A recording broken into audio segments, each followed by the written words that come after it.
What really happened with your host, Mike Rivero. You're listening to the Republic Broadcasting Network, where you'll find out what the Fukushima's going on. And aloha, America. Welcome back to our show here. It's Tuesday, April 3rd, 2018, getting into the week here. A lot of stuff to talk about today. The phone lines are open, 800-313-9443. Mike is in our control room, ready to answer the phone, put you on the air with your comments and questions. And I'm going to start here with kind of a gut call here. I don't really have a reason to base this on. But just all of a sudden, it feels like the world has taken a bit of a step back from the war issue. We have Trump getting ready to talk with Putin. We have North Korea and South Korea making nice. China is still up in arms over Taiwan and everything. But it doesn't feel quite like we're on the precipice like it felt about a week ago. Doesn't mean we're still not in danger. But I think maybe we've got time to take a little bit of a deep breath and maybe people will start calming down here again. Now, getting into our domestic politics, back over to the FBI, the most recently revealed texts are starting to look like they're going to be a major, major scandal. And of course, we're talking about the text between Lisa Page and Peter Strzok, which seem to implicate the White House in coordinating with this effort to try and gin up some kind of a collusion case against Donald Trump. And the reason this is significant is because the public position of the Obama White House was they were not involved at all with any of this. And so it looks like the Obama administration has been covering up their coordination with the FBI and with the CIA, and pressure is starting to build on White House Chief of Staff Dennis McDonough, Senator Harry Reid, and the CIA's John Brennan. Now, getting back on over to the FBI, they're still reeling from that court decision down in Florida where the wife of the Pulse nightclub shooter was found not guilty on all counts. The government's entire case was based on the FBI's claim that she had signed a confession after somewhere between 11, 14 hours of highly coercive interrogation. And she finally signed a document supposedly written by the FBI itself. Now, this is a woman, let's be gentle on her. She's got an IQ of 84. And if you put enough pressure on somebody, eventually they'll sign anything. Remember how they got Khalid Sheikh Mohammed to confess to being the mastermind of 9/11? They waterboarded him something like 150 times.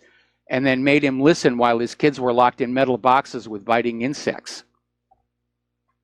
And the FBI doesn't have a good reputation. And the jury basically said that, no, we don't believe the FBI on this.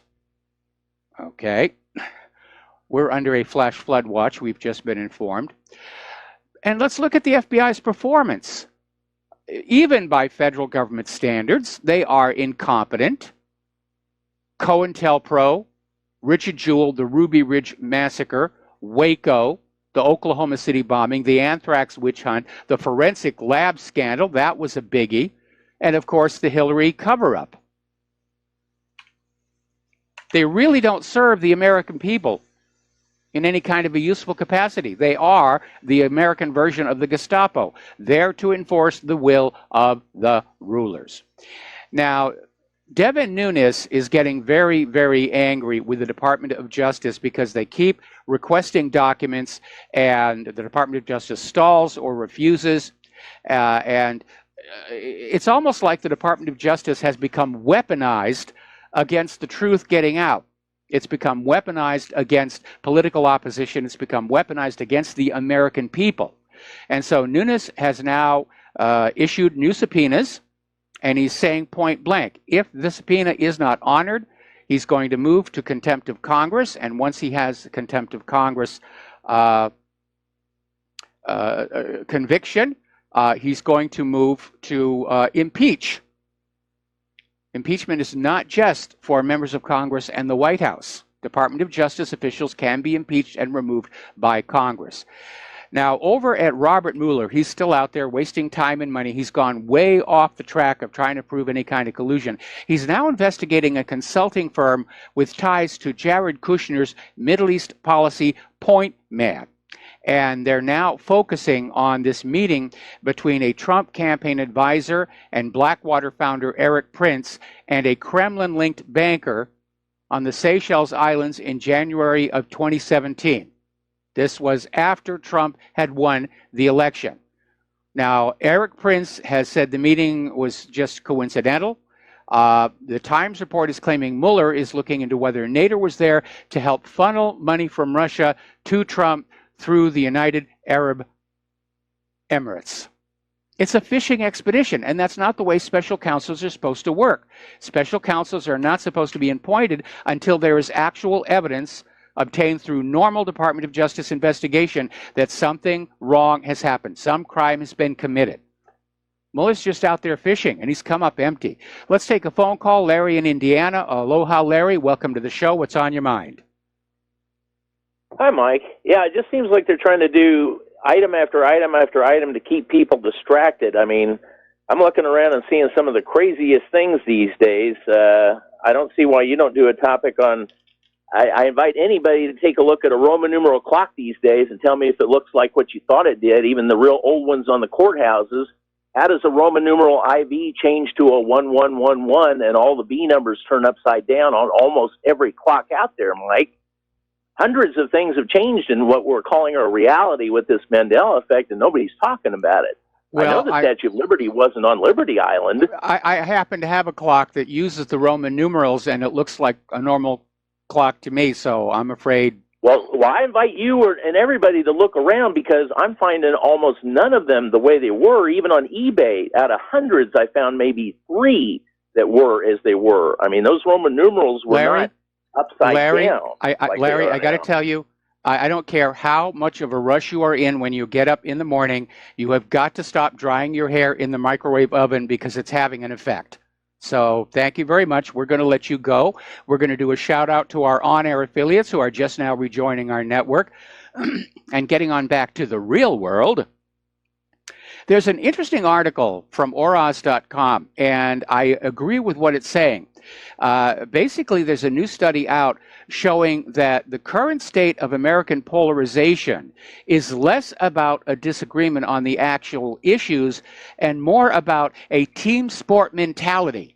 I'm on the liberal team, therefore I will just fight liberal, and it doesn't matter what they're saying and how silly they get with men in the women's restroom. I'm a liberal, that's my team, go team, get the cheerleaders out there. And I agree. And part of that is because we have seen so many of these campaigns, especially Hillary's, running not on the issues and the platform and the policies, but as a personality cult.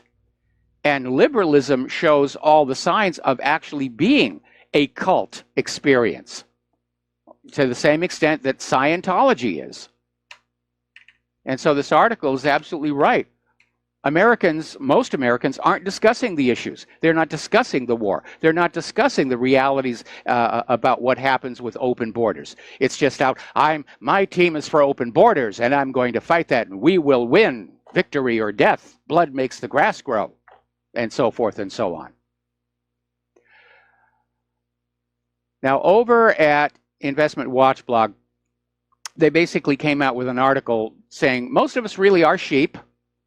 Experiments in social compliance show few people argue with authority figures. Now, this is a look back at the Stanley Milgram experiments.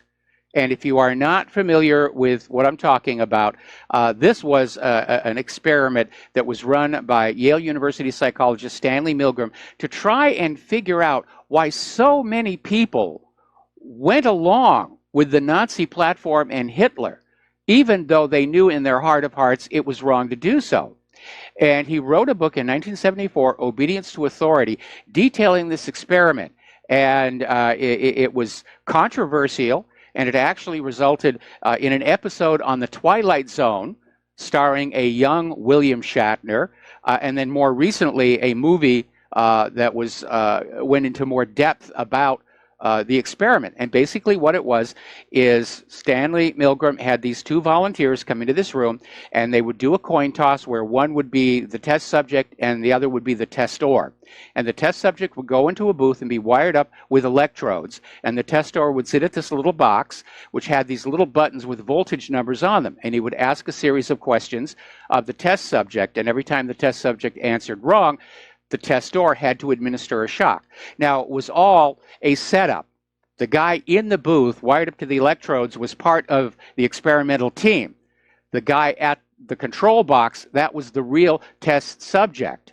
And what Stanley Milgram found is that the vast majority of people, even though they were verbally saying, I don't like this, I don't like inflicting pain, would go on and just respond to the authority to say, you must complete this process, you must take it all the way to the end. And it is a very damning look into the heart of the human psyche, that we are predisposed to simply knuckle into an authority figure, even when we know in our heart of hearts it is wrong to do so. Now, over in Pennsylvania, there is a lawsuit being filed by the Public Interest Legal Foundation, where they have discovered something like at least 100,000 non-citizens registered to vote in Pennsylvania. And state officials are stonewalling requests for access to the data that could show how large the problem really is. So they filed a lawsuit in federal court in Harrisburg, arguing that Pennsylvania bureaucrats are concealing facts about non-citizens registering and voting. Now, he said that Pennsylvania admitted back in the 1990s there was a glitch that allowed non-citizens applying to renew driver's licenses to be offered the chance to register to vote. And Pilf just wants to find out how big the problem is. And Pennsylvania officials are simply stonewalling. And this Public Interest Law Foundation says they found the same problem in many other states. This is a scandal. Illegal immigrants are coming into this country. They're being lured here by Democratic promises of free stuff as long as they will vote Democratic. This is election fraud and immigration fraud on a massive, massive scale. And Trump had better do something about it, or he's going to lose the Congress in November, and he will lose the White House in 2020. And I, for one, cannot fathom his inaction on this. If I were sitting in that office, I would have fixing and overhauling the election system as one of my top priorities. Now, getting on over to the war zones, government forces have liberated 5 more settlements in the Rastan pocket. They established control of the town of Taxis and the villages of Zur Abadarda, Jamikila, Al-Mashia, Imara in the Rastan pocket in northern Homs. Now, these villages have been controlled by local militants under the influence of Hayat Tahrir al-Sham, the Syrian branch of al-Qaeda. However, the Syrian Arab Army reached an understanding with the locals and was able to enter the area without any fighting. More and more of these U.S.-backed rebels are laying down their guns and accepting the amnesty and getting on out of there. And the elimination of these little pockets is an important part of the wider effort aimed at challenging other much bigger threats to the territorial integrity of Syria. So Assad is winning this war, and I want you to keep that in mind, because if the U.S. wants to escalate this war, and I know Donald Trump said we're leaving there, but we know that there's a lot of people around him who want to reverse that. So there may be another chemical weapons false flag in Syria. And remember, there's no reason for Assad to do something like that because he is already winning the war. And he knows that a chemical weapons attack will bring the United States back in. Now, oddly enough, over in Saudi Arabia, Crown Prince Mohammed bin Salman responded to Donald Trump's statement saying that he thinks the U.S. ought to stay in Syria and keep its military presence there. And bin Salman is starting to really throw his weight around in the Middle East. There'll be more about that later on. Now, it may be that the Saudi Crown Prince is realizing that Trump is intending for Saudi Arabia to come on in and sort of keep Syria in check, and maybe Saudi Arabia doesn't really want to do that. But it was an interesting comment for him to come on out and make, to say that he wants the U.S. to stay in Syria, which, again, we must remember. the United States does not have a legal right to be in Syria. And hang on a minute.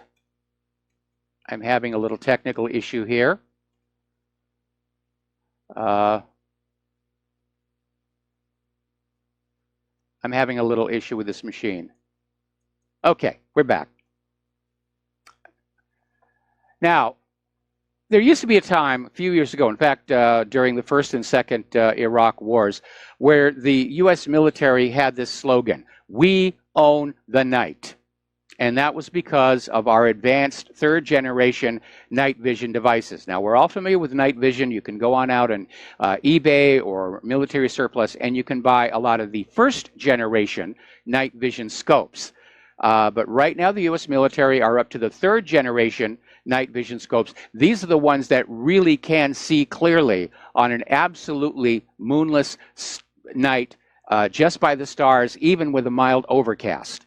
And they do not emit infrared as illuminators, so they don't give their positions away. They're very, very powerful tools. But apparently up in Afghanistan, the Taliban has acquired much of the same technology. They're either seizing it from slain Afghan troops who were equipped by the United States, or they simply buy it up on the black market, and there's a lot of it floating around. The Pentagon is aware of the program. They don't know how to fix it. And so these Taliban fighters who are now wearing night vision goggles have more than doubled nighttime attacks on Afghan and U.S. troops between 2014 and 2017. It's hard to keep that technology on one side or the other. And I have one of those old first-generation Russian night vision scopes. I got it when we were living in Washington State. I used to watch wildlife at night with it.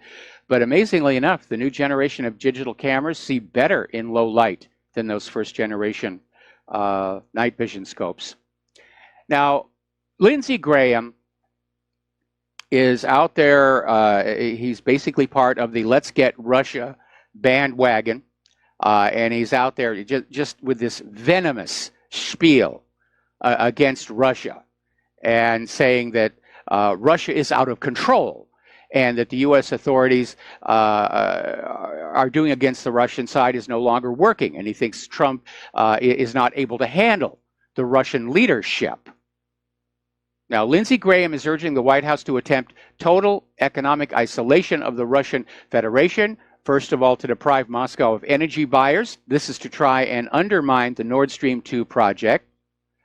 And he cited the example of former U.S. President Ronald Reagan's policy toward the USSR in the 1980s. Remember when Reagan used to call them the evil empire? And Graham pointed out that every time the USSR tried to develop its military technology, Reagan would outstrip the enemy a step further, ultimately culminating in the Strategic Defense Initiative. There's only one small problem with that.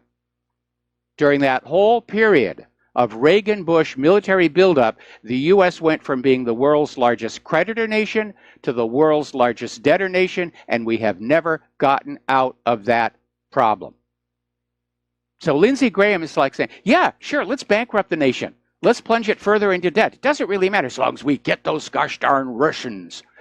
Well, Lindsey, if you really feel that way about it, here's your rifle, here's your parachute, here's your day-glow orange jumpsuit left over from the CIA's torture centers. Mind your head climbing into that transport plane, and we'll call Vladimir Putin and tell him you are on your way to kick his butt all by yourself. But my money is on Putin to whip your ass, to be brutally honest about it. All right, we're going to take another phone call here. Lee in Nashville, aloha. Welcome to the show. What's on your mind? Well, I'm just trying to see how we're supposed to take Trump as a good guy when he's still supporting Goldman Sachs, and he's still supporting ISIS, and he's still supporting doing a lot of the things that Obama did. Plus, take a look at Roman numeral clocks, folks. They have changed. Mandela effect. Look at them. Look at them. Look at them.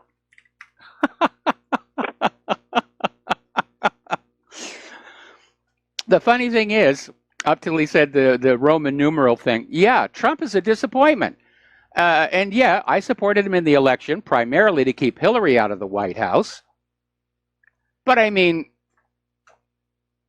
Yeah, we got to take a break for commercials. We'll be right back. And aloha, America. Welcome back to our show here. And there's a breaking news story. Apparently, there have been gunshots fired at the YouTube headquarters building in San Bruno, California. And apparently, a product manager tweeted there's an active shooter on campus. The police department instructed people to stay away from the building. And employees first thought there'd been an earthquake, but they evacuated the building. And they're saying the shooter may have committed suicide. So no other details at this time. We'll stay on top of that story as well. All right, let's go back to the phones here. Andrew in Arizona, aloha. Welcome to the show. What's on your mind? Aloha. Thanks for having me. I agree with the last caller minus the minus the Roman numeral issue, whatever that is. I see that Trump is being hypocritical, I guess, when it comes to some of the things he said. But, for the most part, it does seem like he's a neocon and he's surrounded by neocons. That's just a label. I just think he's part of the system and he's happy to have power.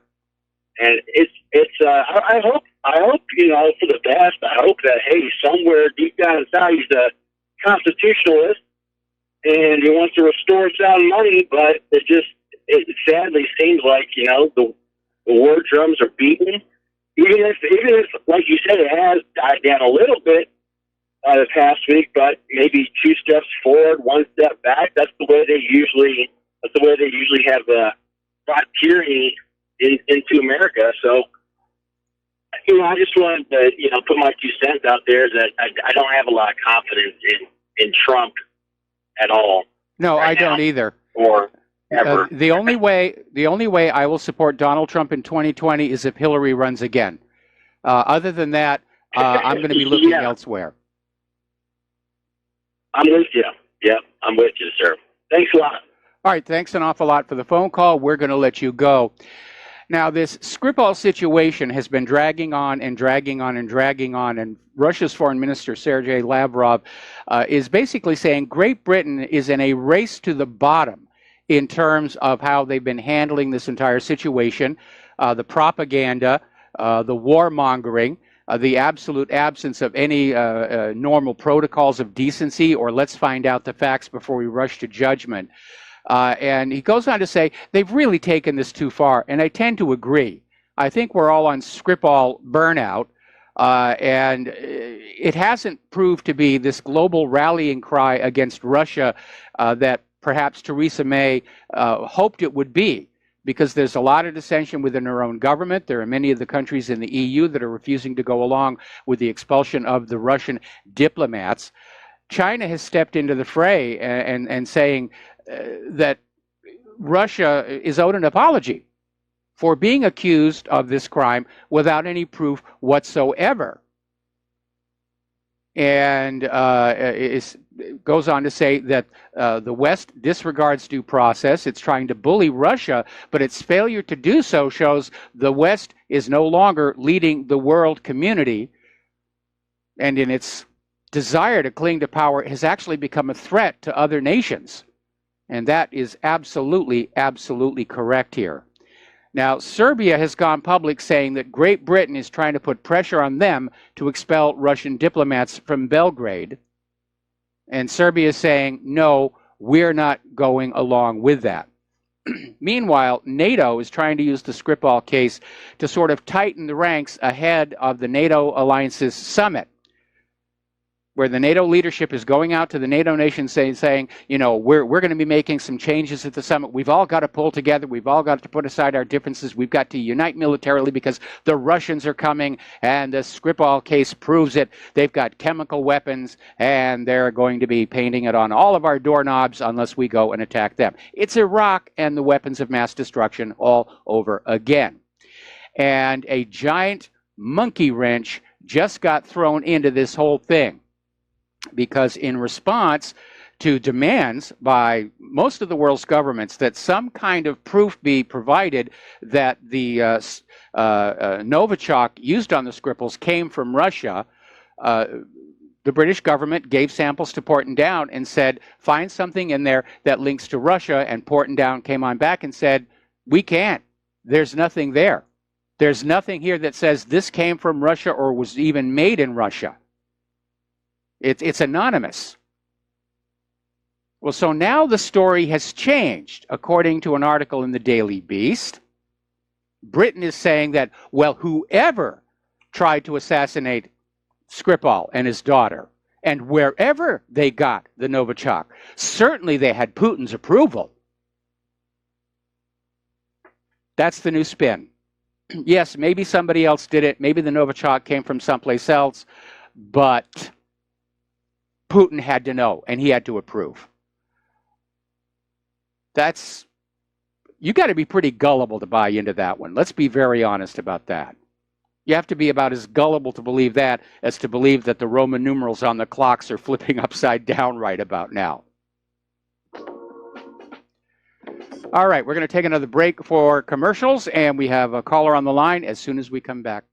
And aloha, America. Welcome back to our show here. We're going to take a phone call now from Dustin in New Jersey. Aloha, Dustin. Welcome to the show. What's on your mind? Hi, Mike. Yeah, so, hey, Mike, crazy glue, when you touch it against your fingers, how long does it take to bond? About 10 seconds? Yeah, it's really fast. Well, Novichok, if it was on the doorknob, which it would have been, as soon as they reached the car, they would have been dead. Yeah, that's how fast Novichok will work. And so this idea that they touched their doorknob and they didn't suffer the effects until 7 hours later, no, there's a big hole in the story.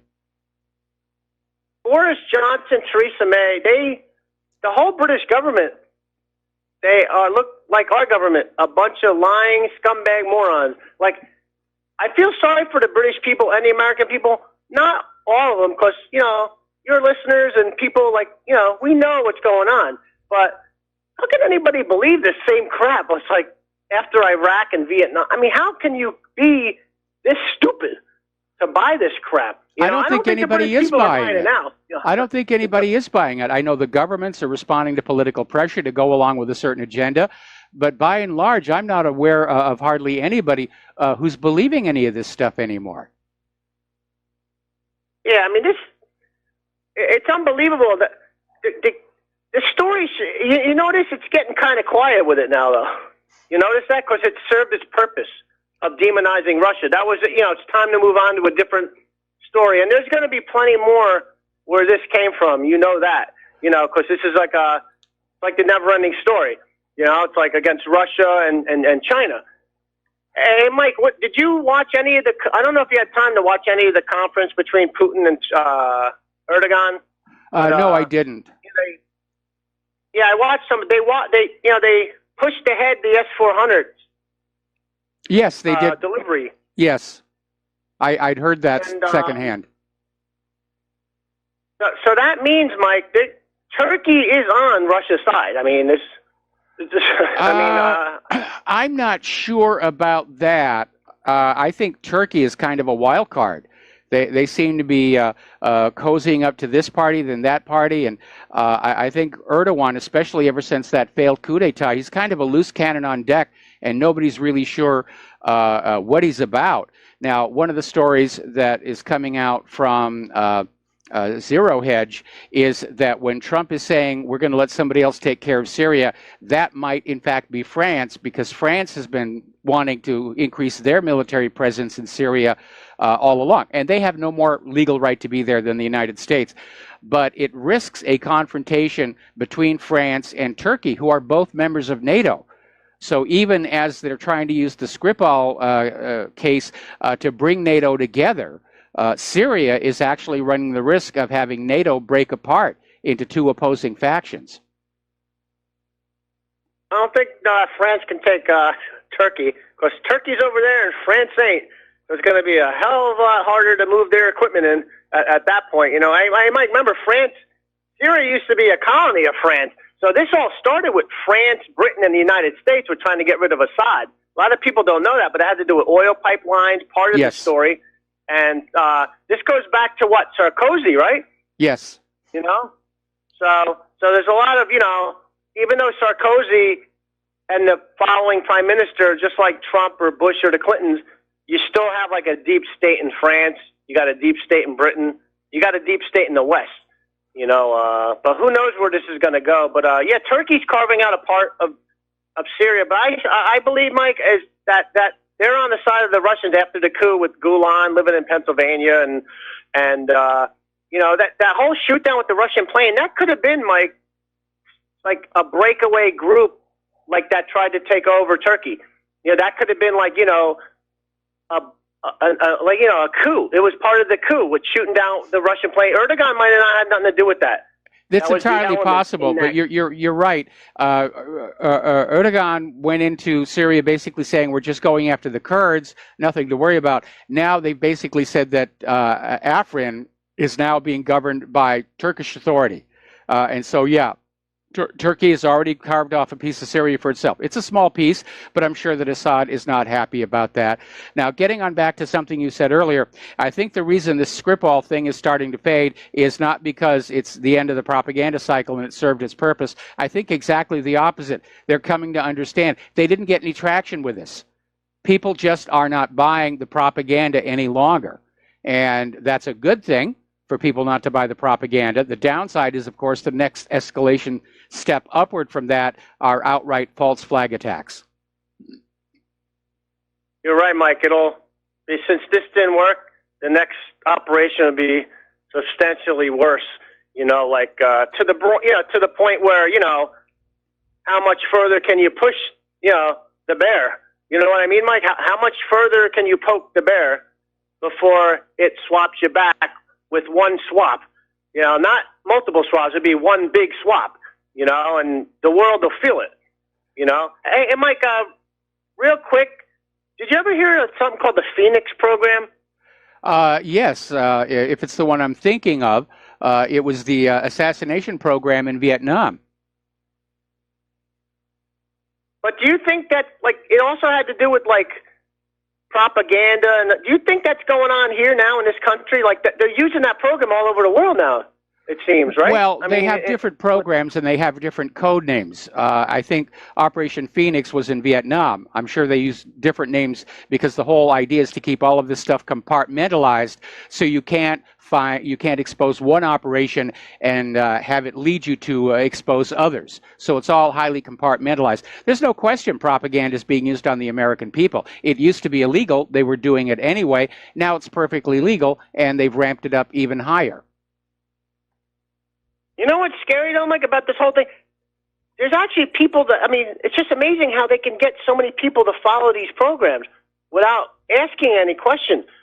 You know, that's what's scary. Well, that goes back to Stanley Milgram. That goes back to Stanley Milgram. They had people cutting people's heads off, putting them on sticks in villages to scare the villagers from going along with, you know, the rebellion against, you know, the undemocratic, you know, South Vietnam, because, you know, we had the puppet in there, the dictator, you know, and people was against that. That's what Vietnam was about. You know, we put a puppet in and everybody was starting to, most people like in Ho Chi Minh City, well, the South Vietnamese people was for the North. A lot of people don't know that. I mean, so well, they remember had to keep the leader of South Vietnam was assassinated only a short while before John F. Kennedy himself. Yeah, man, Mike, how sad, like, when you look at, like, what we are, Americans, you look what our government has done. Like, yes. It's a disgrace. Just, there's no morals. Like, it's like, no, they're not human beings. You know, it's like, I mean, we talk about communists killed this many people, that. Look in your own house, man. You know, look at our own house. Absolutely. And clean this crap up. Absolutely. You know? We have no right to claim to be the moral leaders of the world until we get our own house in order. That's the ultimate hypocrisy of it all. Anyway, Dustin, thank you for the phone call. We're going to let you go and switch over to George in Texas. Aloha, George. Welcome back to the show. What's on your mind? How you doing, Mike? Yeah, so I've been gone for a while. I had open heart surgery, so I've been out of commission for a little bit. Well, I was kind of wondering where you went. How are you feeling? Well, I'm feeling much better. You know, the thing is, the doctor don't like, but I stopped taking those statin medications because my feet were swelling up. I was always sick to my stomach and always had a bad taste in my mouth. Once I got rid of them, stopped taking the medication, starting taking natural, going back on a Cenobite, and I'm feeling much better now. Well, they've pretty much decided statins don't actually do what they're supposed to do. Statins were supposed to slowly melt away the arterial plaque, and what they've discovered it does is it'll actually cause large chunks of it to fall off all at once, and those chunks will get stuck in some very inconvenient places. And I think that was how we lost my youngest brother, because he'd gone onto a health kick. He'd been heavy like I was, and he'd lost a lot of weight. He was hiking, and he went to the doctor, and the doctor said, "Oh, you've got to be on statins." And he was on statins for about 3 months, and he suffered a stroke. And then about 4 months after that, he suffered a heart attack and died. And he was like 10 years younger than I was. But anyway, getting on to my topic, even talking like some people in the hospital, now people in the checkout line. Yes. It's hard to say. Now, Russia's really getting picked on this time because, you looked at the doping scandal, an Olympian having a bronze medal strip that's curling that really has nothing to do with using strength in the Olympics and getting over this doping. And we're starting to figure out it's all selective enforcement. Then here in countries boycotting Russia for the World Cup game, and you got the diplomats being expelled. And and the thing is, and this is where I'm coming at. With Donald Trump sending military to the border, really making a stand on the border issue. Don't be surprised if our athletes are caught doping and our medals stripped too, because we ain't playing ball with the globalists anymore. Yes. All right. So I really think Russia got a bad rap. Of course they got a bad rap. This thing was just absurd on the face of it. After the fall of the Soviet Union, everybody was buddy-buddy. The U.S. and Russia were doing business, and it was okay to be doing business with the Russians. And now, of course, retroactively, they're trying to demonize Donald Trump because his business empire was doing business in Russia. And you have to understand, it really is absurd. And when Putin took over direct control of Russia's central bank, that was pretty much when all of a sudden the West turned against him and just started going after him. And this whole thing with the Skripal case, yeah, it's Iraq all over again. Oh, we accuse Russia of having chemical weapons and assassinating people on our soil. And again, I don't think they're getting a lot of traction with it. They really aren't. Well, the thing is, it even made a lot of people mad here too. It's like, when the Olympics happened, the Russians were not allowed to carry their own flag in the Olympics. Yes. And that's a real insult. Especially when you realize in the original Olympics, the spirit of the original Olympics was the Olympics transcended nations and war and politics. In the ancient times, when the Olympics came around, armies would literally stop right where they were and put down their weapons and go do the games. And today, of course, the Olympics have become highly politicized. They've become another battleground. And I feel sorry for those athletes who are in the crosshairs, who are training their entire lives to go for the Olympics, and then all of a sudden some politician somewhere says, well, you can't go. Or the athletes from another country can't go. Or you can't march under your own flag. And I really feel sorry for those kids because they shouldn't be caught up in all of this. There are even allegations that some of these athletes who were suspended for doping may have been framed, that somebody tampered with their samples in order to basically get them out of the games. And this kind of dirty politics and dirty playing is so contrary to the spirit of the Olympics. They've really destroyed what the Olympics is supposed to stand for. Well, you're confusing the athletes of doping, but I'm hearing like now the International Olympic Committee says now if you say you're a woman, you're actually a man, you can actually be on the ladies wrestling team, which I really think, and they're worried about doping. This is happening. They actually said that. They actually said that? Yeah.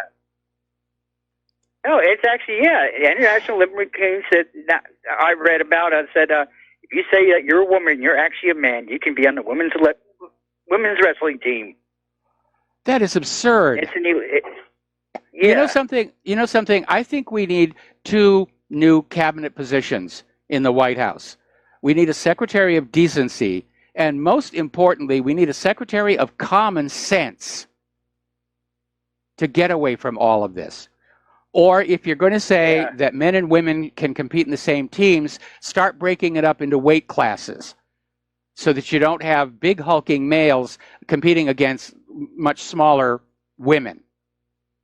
But to just say that men who self-identify as women can compete in the women's wrestling event, that's absurd. And it's cheating those women who are women, born women. They know they're women. They've trained very hard to win at the women's wrestling. And all of a sudden, there's this big hulking guy who's allowed to basically pound them into the mat because of political correctness. Well, it's a sad thing. I'm going to send you that link of what the Olympic Committee said. But, going back to Russia, the thing is, Donald Trump should have did it early in his term when he got he should have ordered the arrest of people of Uranium-1.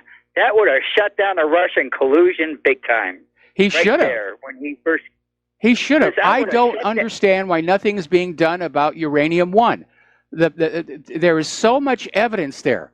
There's a huge amount of evidence, and Mueller's ignoring it. Sessions is ignoring it. The entire government is apparently being blackmailed by Hillary Clinton. They don't dare touch her or any of her cronies, and that is a cancer at the heart of our nation. Well, personally, I think the FBI and the Department of Justice is so corrupt. I've been hearing rumors that we might have to use the military to sort of like gut the corruption out of the bureaucracy. Well, because worse things have happened. I mean, we could reach a point where the federal government is seen as so corrupt, there might be a military coup. And I wouldn't want to see that actually happen. But on the other hand, most of the military people that I know and are friendly with, they are strict constitutionalists. Yes. And the thing is, like I say, that's how they should have, like I say, Uranium-1, that's where they should have went. And I don't care. The thing is, one thing I learned about in political warfare, type of warfare, and this is it, Mike, and that is keep your enemy off balance and don't let him regain balance. If Donald Trump would have kept Hillary and the Democratic Party and the globalists off balance with arresting Uranium-1 and arresting Hillary, and keeping them off balance because they don't expect nobody to retaliate. If you kept them off balance, the somber Hillary saying that she's got dirt on everybody, it probably wouldn't have been as big as she said it would be.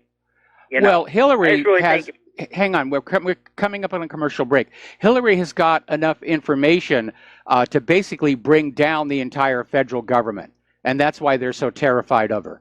That's the only thing that makes any sense at all. That's the only thing that would force Donald Trump to go along with this, because he doesn't want to be president of the country that collapsed. Anyway, George, thank you very much. Feel better, and we'll be back after this commercial break with more phone calls. Welcome back to our show here. We're trying to stay on top of this shooting up at YouTube headquarters. Apparently, there are some wounded. One young lady was apparently shot in the parking lot. A fellow employee used a bungee cord as a tourniquet, but the hospitals are saying there are multiple victims coming on in. Is this the latest gun grabber hoax? Maybe. Are they trying to build sympathy for YouTube and the corporate media, social media companies? Possibly. But it just seems a little too convenient. But we'll just let the story unfold and see what's happening here. All righty, let's go back to the phones. Ooh, my goodness, we have lots of callers. Daniel in Canada. Aloha, Daniel. Welcome to the show. What's on your mind? Yeah, how can there be a shooting at the YouTube headquarters? It's a gun-free zone. Makes no sense. Yeah, of course it's a gun-free zone. This Skripal poisoning, I'm not sure how you pronounce his name. Skripal. Yeah. Like what you always said before, look what should be there and isn't. And what isn't there is a motive for Putin to do this, especially with the World Cup coming up. Yeah, absolutely. And, I mean, what Skripal did happened years and years ago. There was no immediate pressing need to do anything about him. And Putin had the World Cup coming up. he had his election coming up. There was no reason for him to do something like that. And let's be honest, Skripal, because of what he had done, he had a lot of enemies. A lot of people wanted him silenced. And don't forget, he was tied up with Christopher Steele and this dodgy dossier that was trying to claim Donald Trump was engaged in kinky sex with prostitutes in Moscow. And maybe somebody wanted to silence him before he went public and said, look, it's all a hoax. All these nations just falling in line like sheep. Canada's foreign minister said the reason they expelled Russian diplomats, besides the poisoning alleged, was because Russia was meddling in Canada's democracy. Now, if you can believe that one, I mean, that's sinking like the lowest of the low. Well, we're getting that from all of that. That's a unified message. Russia is interfering with the rest of the world. And by golly, that's our job. Or at least that's what's coming from Washington, D.C. And yeah, it is the ultimate of hypocrisy for a nation that has U.S. Special Forces in something like 149 of the countries to be saying that Russia is interfering with the rest of the world, especially after Iraq and Afghanistan and Syria and Libya and Yemen and Somalia and all these other places. Yeah, the timing is suspect with the Syria business and the fact that Russia just announced these hypersonic weapons that could pretty much eliminate the need for anything that NATO is building. So I don't know. It seems like NATO, they already decided they're going to war with Russia, and we're getting these details about. We're just getting primed for it. All right, I'll let you get on to your next callers. Thanks. All right, Mike. thanks an awful lot, and we're going to switch over to Mike in Chicago. Aloha, Mike. Welcome to the show. What's on your mind? Yeah, I was going to say, I think... That, oh, wait a minute. I'm sorry. Mike, we're going to have to take a break for station identification. Stay on the line. I'll come right back to you after station identification. Aloha, America. Welcome back to the show. And before we go back to Mike in Chicago here, we're staying on top of the story about this shooting at the headquarters for YouTube. And the latest report is that apparently the shooting actually started outside the building at this outdoor cafe that's on the campus. Again, they're saying there are some wounded people. There are victims arriving at the hospital, and that's where we are right now. And they're treating it as an active shooter. There was that earlier report the shooter may have committed suicide. That has not been reported yet again.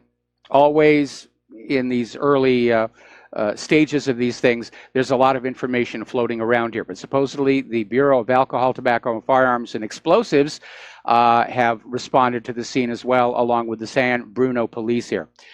As a footnote, how did this one agency get alcohol, tobacco, firearms, and explosives? It's just a bunch of bureaucrats that said, let's get drunk, smoke some cigars, go shooting, and blow some stuff up. Anyway, back to the phones here. Mike in Chicago, let's start over with you. Welcome to the show. What's on your mind? Great. Well, what I was saying, never let a crisis go to waste, Donald Rumsfeld, because we need a lot of race tags, in order to get what we want. But I'll get back to that in a second. What I was going to say was, if Trump wants to take care of the borders, why don't we do something with a little more common sense, like bring our troops home and stop these wars and save money that way, number one, and put them military bases on our borders, number one. And number well, first two, of all, let me cut in here for a second. Trump is sending the U.S. military to the border to head off that caravan. We're going to be talking about that later in the show. I heard that. Okay, I heard that today, and I didn't believe it until I hear it again. All right, number one. Number two, let's fix the economy. Let's print our own money. Let's have some type of a greenback, backed by by this confidence that we supposedly have. We don't have gold anymore. It's over. Okay, we don't need a Federal Reserve. We don't need a debt. Okay, we need a free market, and we don't need Bitcoin. Even though Bitcoin is a lot more freer because Bitcoin is not backed.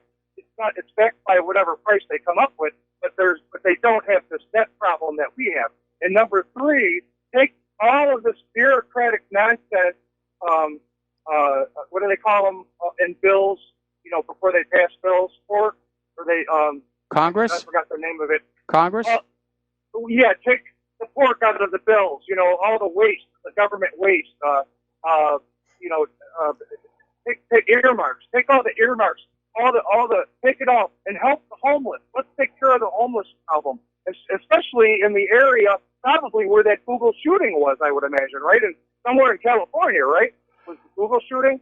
It's YouTube. It's YouTube. It's a few miles away from Google's headquarters. It's in San Bruno, California.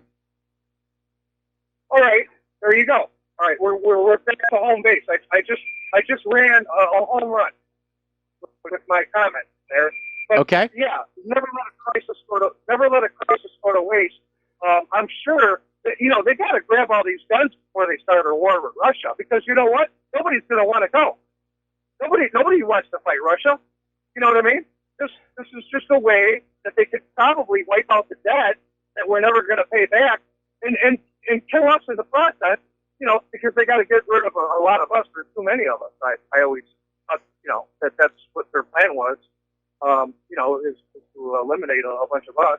So that's their plan. But our plan is to say, no, we won't go. Right? And I hope it works out that way. So, I certainly hope it works out that way as well. Anyway, Mike, we got a lot of callers waiting on the line, so thank you very much. We're going to let you go and switch over to Ken in Fort Worth. Aloha, Ken. Welcome to the show. What's on your mind?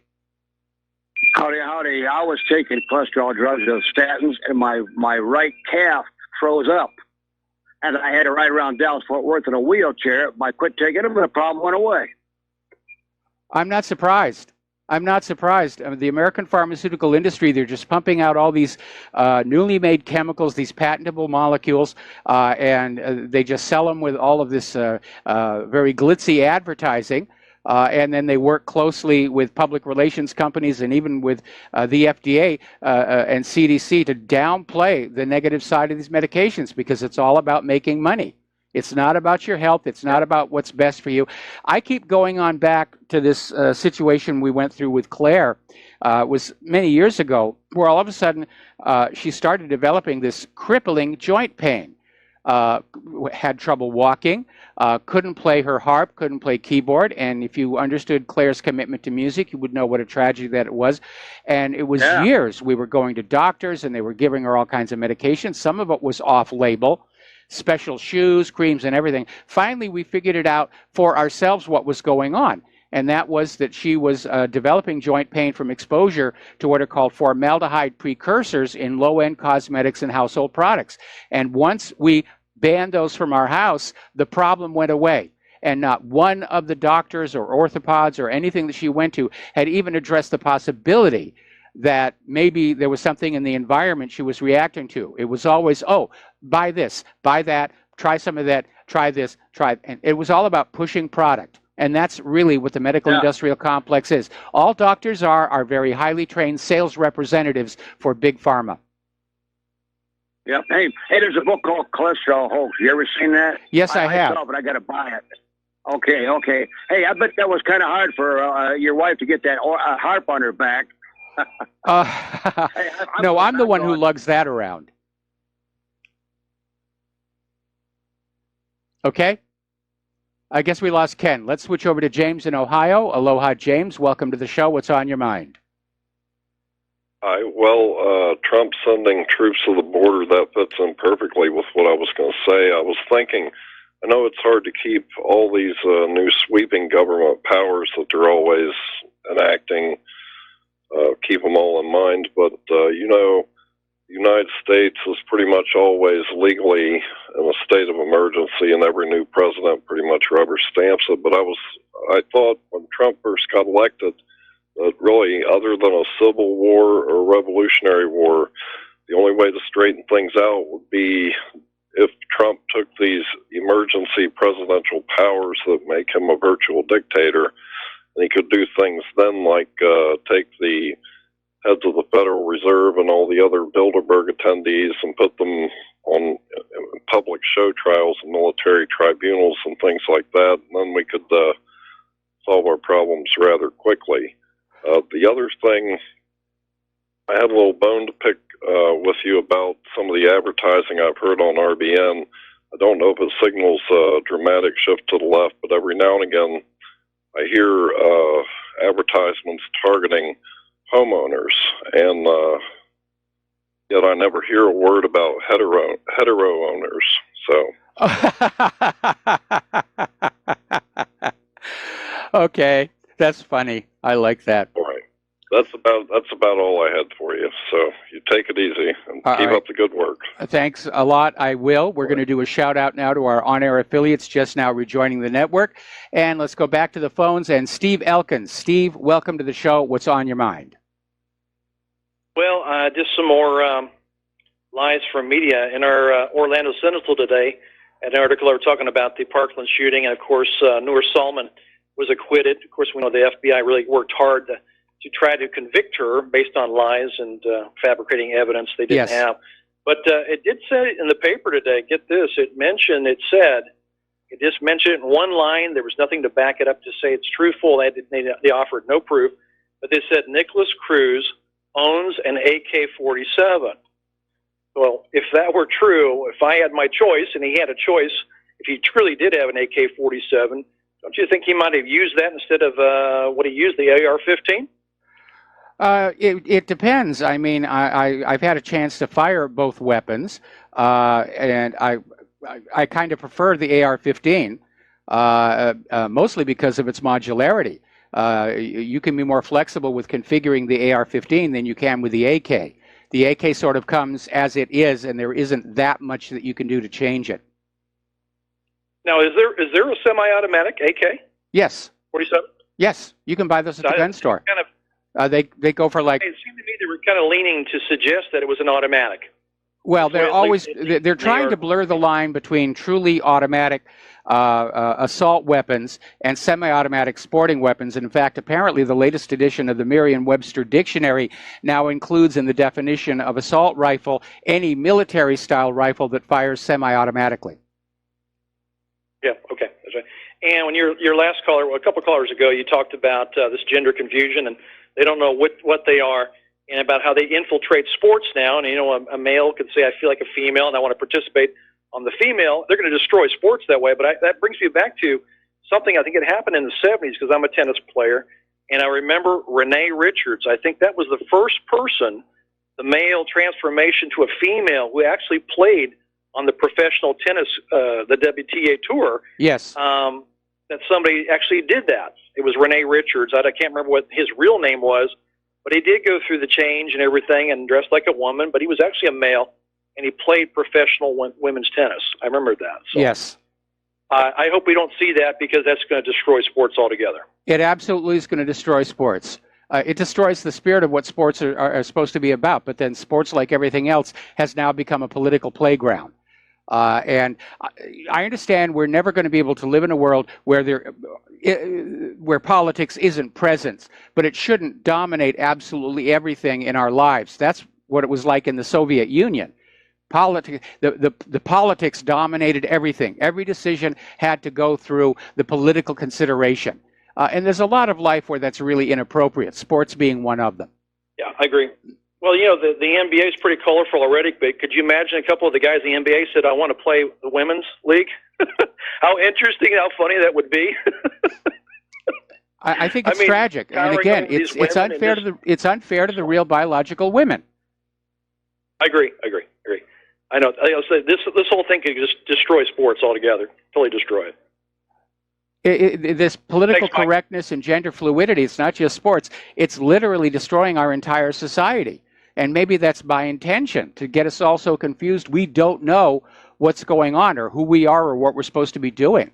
But our society does seem to be deteriorating right now, and almost descending from what it once was down to this increased hostility and fear, bordering on barbarism. You know, Mike, if you ever look back, you know, your youth, did you ever theorize that we would ever be going in this direction? Did you ever, as a young man in your 20s, did you ever theorize that 30 or 40 years down the road we would be at this fork in the road, that we would be deciding, changing, you know, what is this and that, and black is not white, and I mean, this is totally blowing me away. These aren't interesting times; these are very bizarre times, and I wonder how much farther will this insanity be carried out? Because every year after year, we're seeing things we just thought we would never ever see. This is insanity. Bizarre. It really is. And again, it's the sort of things that we see prior to the collapse of any civilization. And we saw it in ancient Rome. We saw it even in the Soviet Union. I really do still think that the ultimate destiny of the United States of America is a Soviet Union-style collapse. I think it would be the very best thing that could happen for the world and for the American people, is for our government to tear itself apart the way the Soviet Union did. I would agree. And that's it, Mike. Thanks. Appreciate it. All right. Thanks an awful lot here. Okay. So far, the Stanford Healthcare confirms 4 to 5 patients from the shooting are being treated there. No word on conditions. Apparently, the shooting began at this outdoor cafe at the YouTube campus. So far, no reports of fatalities. Again, the situation with the shooter, him or herself, we don't know what's going on there. All right, getting on back to the news.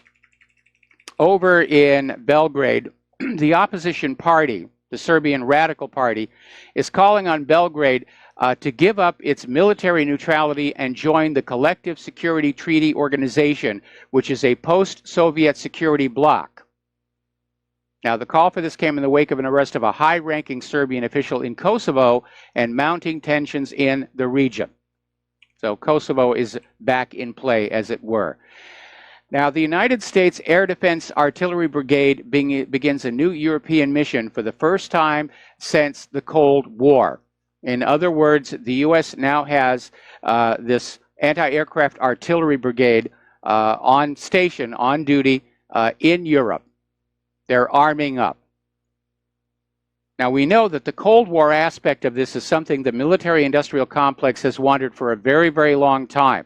When this former Soviet Union collapsed and our big, ugly enemy just evaporated like a soap bubble, the American people said, oh, wow, it's a peace dividend. We can start having the government spend more of our tax dollars on the American people and on the American infrastructure, on our schools and on our hospitals, on our quality of life, taking care of those disadvantaged and homeless in our culture. But of course, the owners of the military contractors didn't want that. They want that money to keep coming to them. The problem with being in the military business is you need there to be wars. And that's what Eisenhower warned us about. And so we know that getting into a new Cold War with a military peer is good for the military business. It's bad for everything else because all the wealth of the nation is being sucked out of all the non-military parts of our economy and poured all over the military, who are producing, frankly, a lot of very expensive junk. Now, over in Russia and Ukraine, there is another very obvious provocation. There's this Crimean fishing vessel, Nord, that was seized by Ukraine in the Azov Sea. And the 10 crew members on board are all citizens of Russia, and Ukraine is demanding that they renounce their Russian citizenship. Now, the ship owner is saying the vessel was detained unlawfully, and the actions of the Ukrainian border guards are dangerous for the life of the crew members. Now, the Office of the Federal Security Service of Crimea has filed a case under Article 211 of the Criminal Code of the Russian Federation. But this is Ukraine, again, trying to provoke something, trying to restart that idea about Crimea. We've got to get Crimea away from Russia because Russia stole Crimea, which, of course, is the propaganda. It's not what actually happened. When the U.S.-backed coup d'etat overthrew Yanukovych and installed the puppet ruler Poroshenko, Crimea said, we want out of here, which is their right under the United Nations Universal Declaration of Human Rights. They held a referendum, and 90% of the Crimeans voted to secede from Ukraine. Then they held a second referendum and said, we want to merge with the Russian republics. And that is what happened. But the position of the United States government is they don't recognize the right of the Crimean people to vote themselves independence, even though it's a right guaranteed under the United Nations. So by default, Russia stole Crimea. And as I said, this is like having a guest at a wedding decide that the bride didn't really have the right to marry the groom. Therefore, by default, the groom has kidnapped and raped the bride. That's the quality of thinking coming out of Washington, D.C. these days, which is why I think they're all on prescription antidepressants.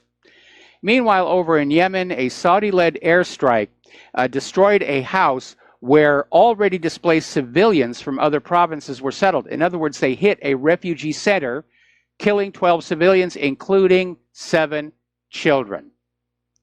Now, Yemen is starting to fight back. Yemeni forces targeted a Saudi military base in Asr with a ballistic missile, and apparently they hit it. It is a domestically produced missile called the Badr-1.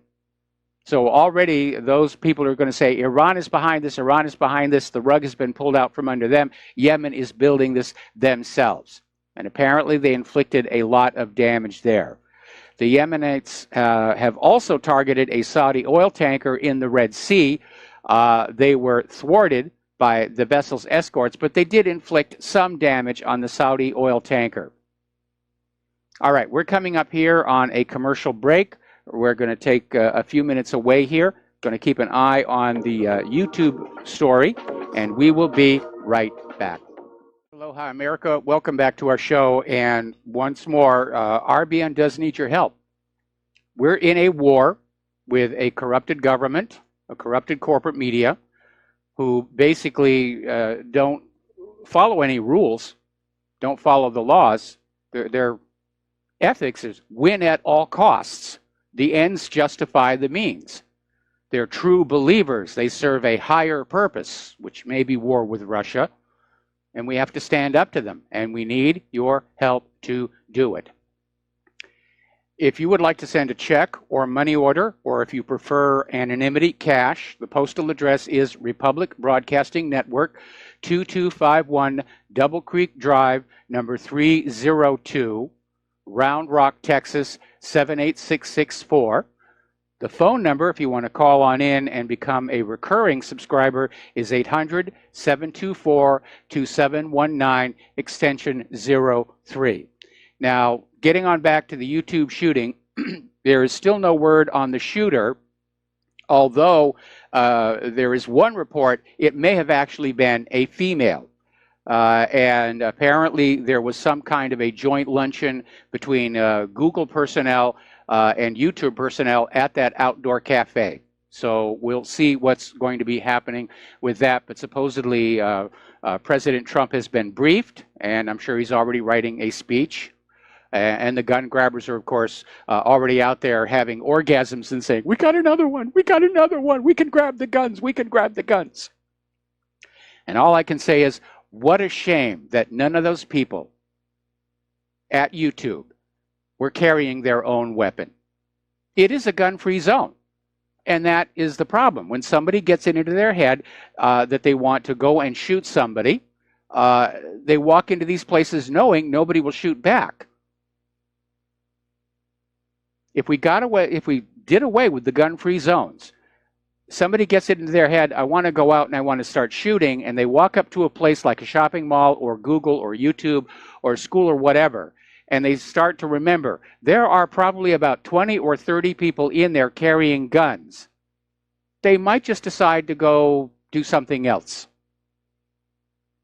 The purpose of having an armed population is not to have shootouts in the street, but to discourage shootouts in general.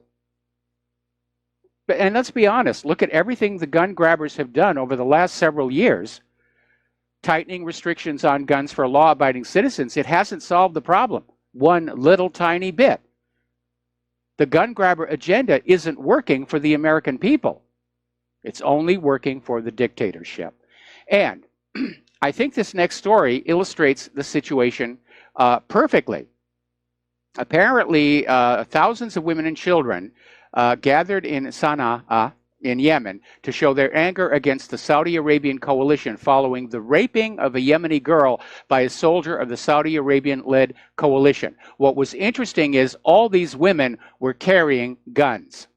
And that is the reason Saudi Arabia has not been able to go into Yemen and just take it on over and place it back under U.S. puppet rule.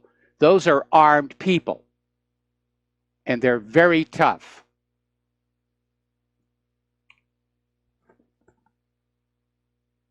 Now, down in Israel, the violence is continuing there. Reports coming out of the Gaza hospitals say that looking at the wounds on the victims of the Israeli snipers, they're intentionally shooting to kill or cause disability. They're either targeting center mass, center chest, or they're going for like the joints. They're deliberately trying to hit knees and elbows.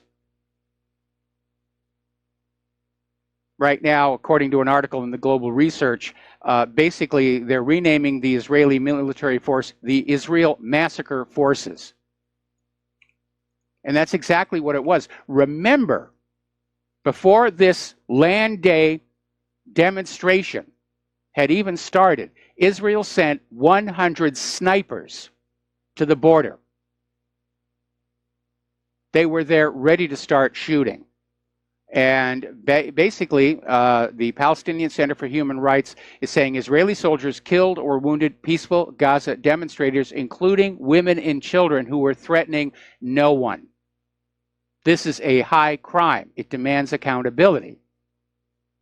And the reality is that this killing of the Palestinian protesters has turned into a public relations nightmare for Israel.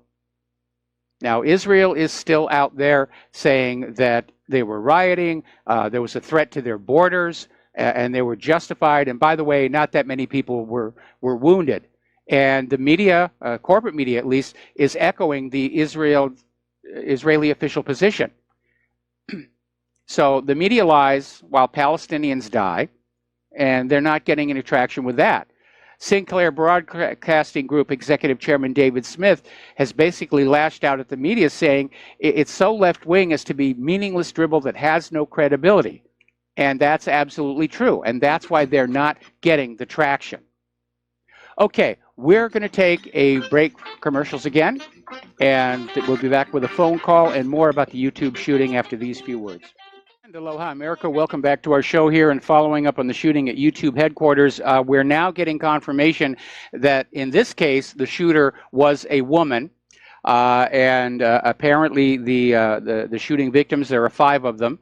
And one man and the rest are women. The man is in critical condition. The others are wounded much less so. But again, as much as I'm able to ascertain, because I'm having to look at the closed captioning in between doing the show, but that seems to be what happened there. We now have a female mass shooter. So this idea that it's only these white males who go out and do this, that is now shattered. Let's go back to the phones here. Curtis in Nevada, aloha. Welcome to the show. What's on your mind? Yeah, Mike, I'm going back to that. You were mentioning that team picking my side, right or wrong type of mentality. Yes. I think that's normal. That's natural. I did that with my sports team when I was a kid. But the difference was, I think most people, they, if you point out to them something about your side that's wrong, and the smoking gun, okay, then you can rationalize and debate.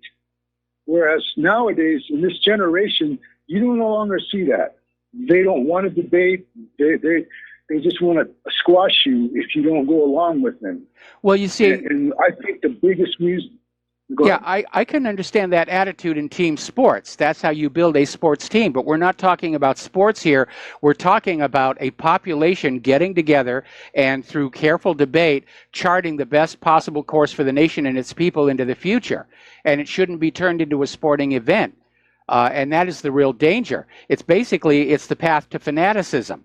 And when you get polarized to the point of fanaticism, nothing gets solved, nothing gets resolved. It's impossible to find peace. You basically start turning, and you're on the path to a civil war.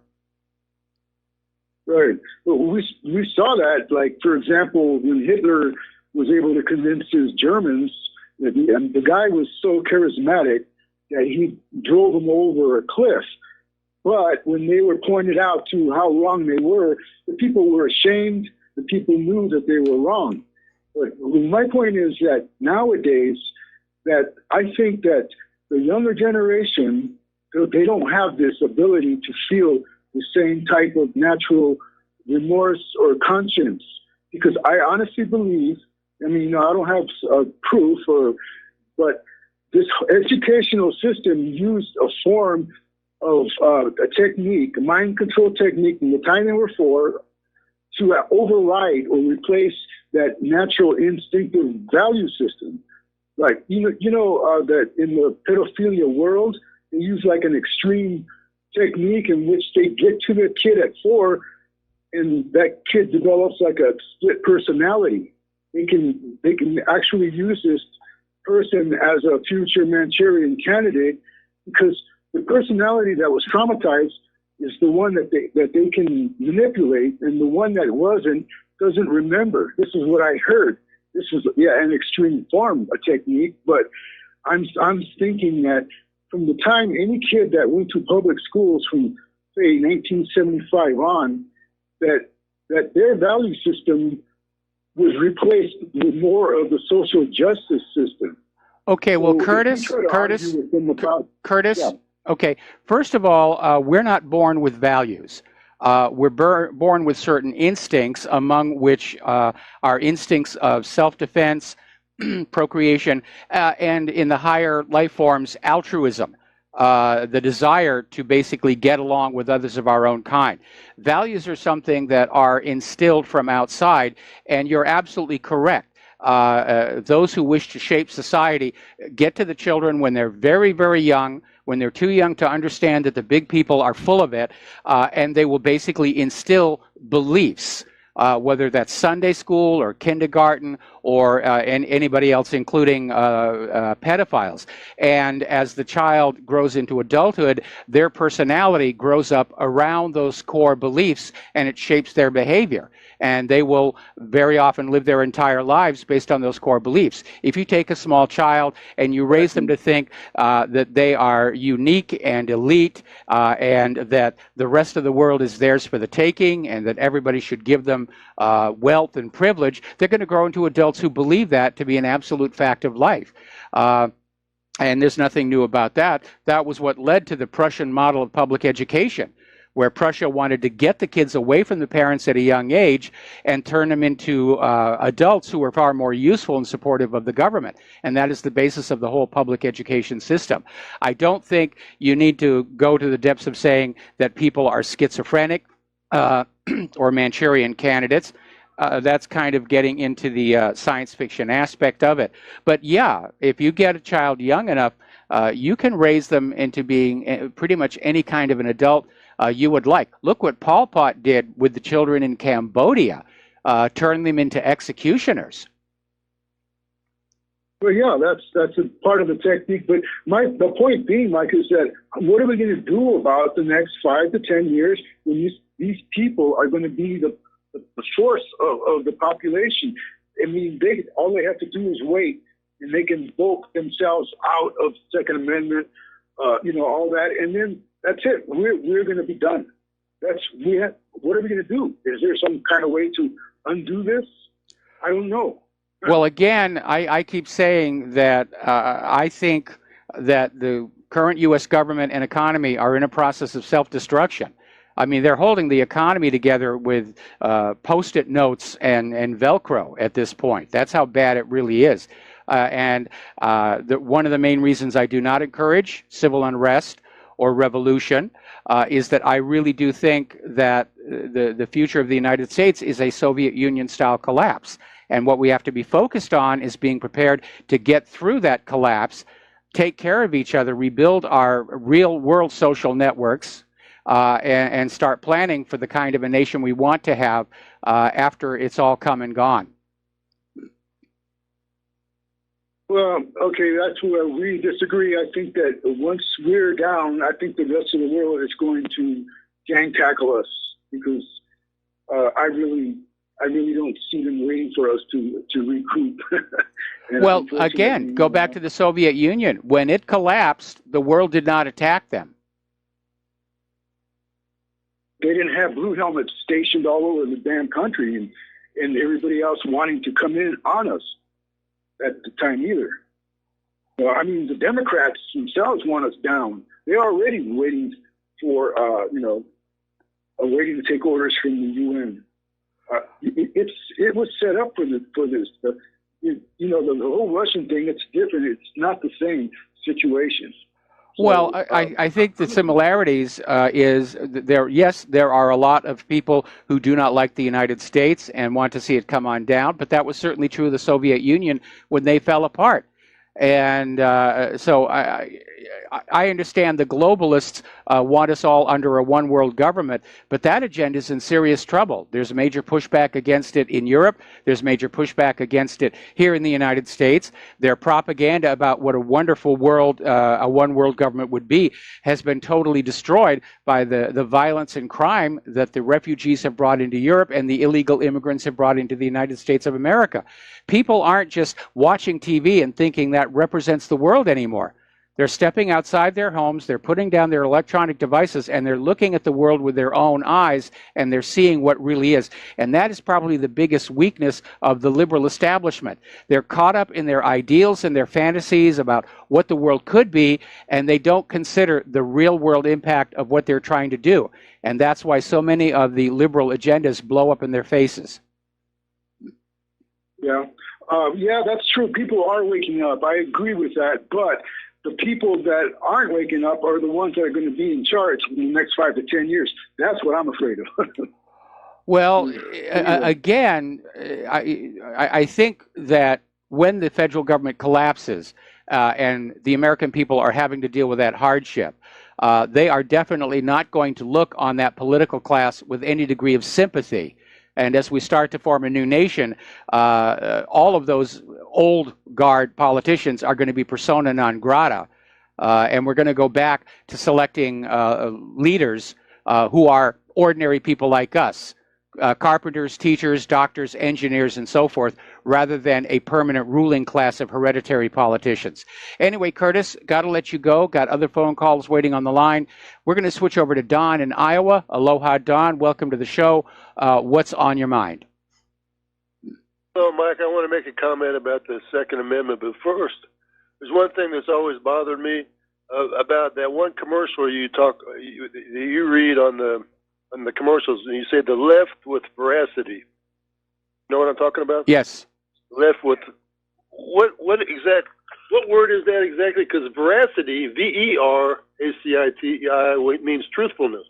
If you mean voracity, that means gluttony, but that would make a little bit more sense if you meant gluttony. But I don't know what. I think maybe they mean alacrity. I think maybe you may be right, but Michael Herzog wrote that, and I think it's his voice that says that particular sentence, and it may have been a misuse of the word. But the context should tell you what was intended. Yeah, I understand what was intended, right? As far as the Second Amendment, it just always bugged me, because I heard that commercial so many times, and I didn't know what the deal was. The Second Amendment, you're right, America is like in limbo because there's some places with a gun-free zone, and that's where the criminals go, invariably. Yes. They don't come to my town here in Iowa. We have, because there's probably 3 times as many guns as there are people in my town, we don't have crime. I asked one of the old-timers around here, what's the murder rate in my county? He told me about a half. There's like one murder every 2 years in my county. So, and it's because people have guns and they keep them loaded and they're ready for whatever. And one thing I always liked, I saw one of those. It was like a mobile. I was at looking at a house shopping, and then somebody else's house, and he had a mobile there, a gun, like hanging from a piece of string or something, and on the gun it says, "We don't call 911." I thought it was pretty cool. Yes. So finally, at my place here, I got because I go target shooting once in a while, and I got one of those silhouette targets where I actually hit the black. I think almost probably every time. I was getting pretty close to the middle, and then I just wrote on that, "We don't call 911," and I pasted it on my. It's a pretty big little sign. Pasted it on the on one of the windows. So if anybody wants to burglarize my place, at least they'll see that, and it might make them think a little bit. Well, I remember when Claire and I were living out in Kaonohi, we got burglarized. And so I got a sticker that basically said, armed homeowner, which was a bluff. And I put it up there in the window, and I got a nasty note from the Homeowners Association saying, you got to take that down. Right. Well, I don't have a homeowners association out here. I'm way out in the country, and most of them have more guns than I do, and I got 4. I mean, anybody who looks at the numbers, the more the law-abiding population is armed, the lower crime will be. And again, look at the situation on YouTube. And by the way, the latest report is it was a female shooter who shot herself and committed suicide after it was all over. And she walked onto that campus with her gun, knowing there was nobody there who could shoot back at her.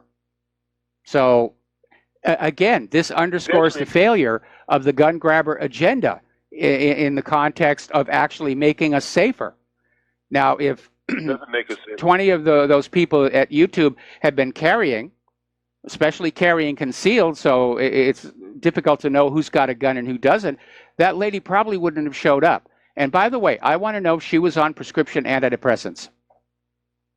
Right. They're not going to invade InfoWars because Alex Jones makes everybody have a gun. Well, that's one thing I agree with Alex Jones on. Right. Okay, Mark, I'm going to let you go. Thank you. All right, thanks an awful lot. We're going to switch over to Dennis in Florida. Aloha, Dennis. Welcome to the show. What's on your mind? Aloha, Mike. Yeah, you just took the words right out of my mouth. I was going to give you an update on a shooting. KSL.com, ABC affiliate, is streaming everything live, which is amazing because it's on YouTube, right? When I did a YouTube search, it didn't come up, so I get their parameters for gun-related violence is working. Anyway, the show that Mike Herzog had on yesterday detailed the statistics for death in the United States, and I think it was 0.00925 was due to gun-related deaths, and 65% of that, 66% of that, I believe, was suicide. Well, you're looking at the situation here, and a female shooter. They got an FBI talking head, law enforcement contributor to ABC News, saying this is very unusual. It's a woman shooter. We've detailed this. We've studied this. It's usually men in 100% of the cases. Well, you're winding up. Obviously, that man has never been married. Point number 2, if you're looking at the initial reports of the people who were shot, and I'm trying not to make too much joke out of it because it is serious, but you've got 2 women they found and 1 man in the beginning, okay? And then we found out that one of the females was dead, possibly self-inflicted. So I would say it looks like a lover's triangle here, you know? Yeah, I'm starting to think that myself. Yeah. Let's YouTube. There's a lot of stuff that goes on inside. You've been to one of those office parties at Christmas time. You know what I'm talking about. Anyway, I just. You're right here. But have you seen that video? It's also on YouTube of these people just goofing around with a gun, and the girl accidentally shoots the guy next to her with the gun. And this is why we have to teach gun safety in the schools, because obviously these people were able to obtain guns and they don't know the proper way to handle them. They're treating it like it's a toy, and they're out there joking around with it, and nobody's ever taught them there is a proper and safe way to handle a gun, and it is not a toy, and don't you dare treat it that way. Mike, remember the rifle clubs? In school, in high school, and junior high school, you could belong to a rifle club. Yeah. Do target shooting, and like you say, people must be listening to this, to to the broadcast here and saying, what do you mean they were bringing guns to school? Well, they were on the school to bring it to rifle club, and that was normal existence. That's right. There were shooting clubs. There were shooting clubs. We were taught gun safety in school, and we never had any of these mass shootings. Anyway, Dennis, I got to let you go. We got to take another break for commercials, and we'll be right back. Okay, welcome back to our show. And apparently, yes, it was a love triangle. The Daily Mail, believe it or not, is reporting that this woman shot her boyfriend and that herself. And apparently the other people who were wounded were just catching shrapnel. And the boyfriend is in critical condition. My question is, was this woman on prescription antidepressants? Now, getting on back to the situation over there in Israel, there is a top Israeli radio host, Kobe Medan, who basically went on a broadcast following last Friday's Passover massacre, saying he's ashamed to be Israeli. And now he's been taken off the air, and he may lose his job permanently, because Israel just does not tolerate any criticism or comment, even from Israelis. There's been yet another conflict. Again, Palestinians are peacefully marching along the border with Gaza, demanding their right of return that was promised at the creation of Israel. And apparently they were fired on again by the Israelis, and 12 Palestinians were wounded, no fatalities. Now, yesterday, late in the day, Crown Prince Mohammed bin Salman of Saudi Arabia came on out and said that Israel has a right to have its own land. And everybody said, oh boy, he's sucking up to Israel. Then he turned around and he did something which has actually moved him up a little in my esteem. He came on out and he said, Palestine has a right to their own land. And then he followed up by saying that this proposed cooperation between Saudi Arabia and Israel is dependent on Israel reaching some kind of an agreement with the Palestinians. And I have to applaud Crown Prince bin Salman for that one. And as I said earlier in the show, he's starting to throw his weight around the Mideast quite a bit. Meanwhile, up in Iran, their foreign minister, Mohammad Javad Zarif, is saying that Iran will not compromise on the Palestinian issue because it sees the Palestinian problems caused by Israel as its own. That if they yield on Palestine, it's only a matter of time before they're suffering the same fate at the hands of Israel. Iran has also come on out and reiterated that Israel must be forced to join the Non-Proliferation Treaty and to allow IAEA inspections. And that is a very sore point. Now, we know that Israel does have nuclear weapons. They have a secret, well, it's not really all that secret. There was even a TV show on Israeli TV about it. They have a bomb factory underneath that reactor at Dimona. And that was leaked to the world years ago by Mordecai Vanunu, who took pictures of the bomb factory and leaked them to the British press. There's also further proof in the documentation that surfaced after the fall of the former government of South Africa that Israel was trying to sell a clandestine nuclear weapon to South Africa. And who knows who else Israel has approached with that same deal. So Israel has nuclear weapons. That is a fact. Israel still maintains their policy of nuclear ambiguity. Maybe we do, maybe we don't. That's their official position. And one of the reasons they do that is because of all this money they get from the United States. And I'll explain why that's an issue after station identification. Aloha, America. Welcome back to our show, hour number 3. And again, we're staying on top of the YouTube shooting, and it does look like it was an affair of the heart. The woman apparently shot her boyfriend and then killed herself, and some other people were wounded in the crossfire. The man is in critical condition at the hospital. She's dead. The others are much less seriously wounded, and that seems to be what that is all about.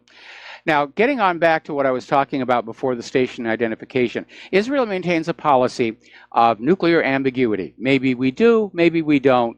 And the reason they do that has to do with all of the money they get from the United States of America, because there are numerous laws in the United States laws, that say the U.S. government cannot give any financial aid to any nation in possession of nuclear weapons technology that refuses to sign the Non-Proliferation Treaty and to allow IAEA inspections.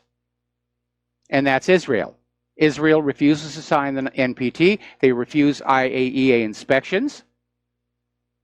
We know they're trying to sell clandestine nuclear weapons to other countries, which is the very activity the Non-Proliferation Treaty is designed to prevent.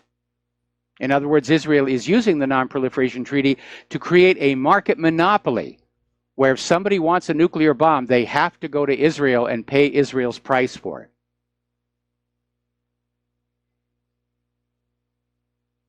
Now, interesting little story. This is out of Russia Today. Beijing has sent a delegation to Russia to basically show Washington the unity of Russian and Chinese military forces and to support Russia at the 7th Moscow Conference on International Security. Chinese Defense Minister Wei Fenghe voiced strong support for Russia during the talks with his Russian counterpart Sergei Shoigu.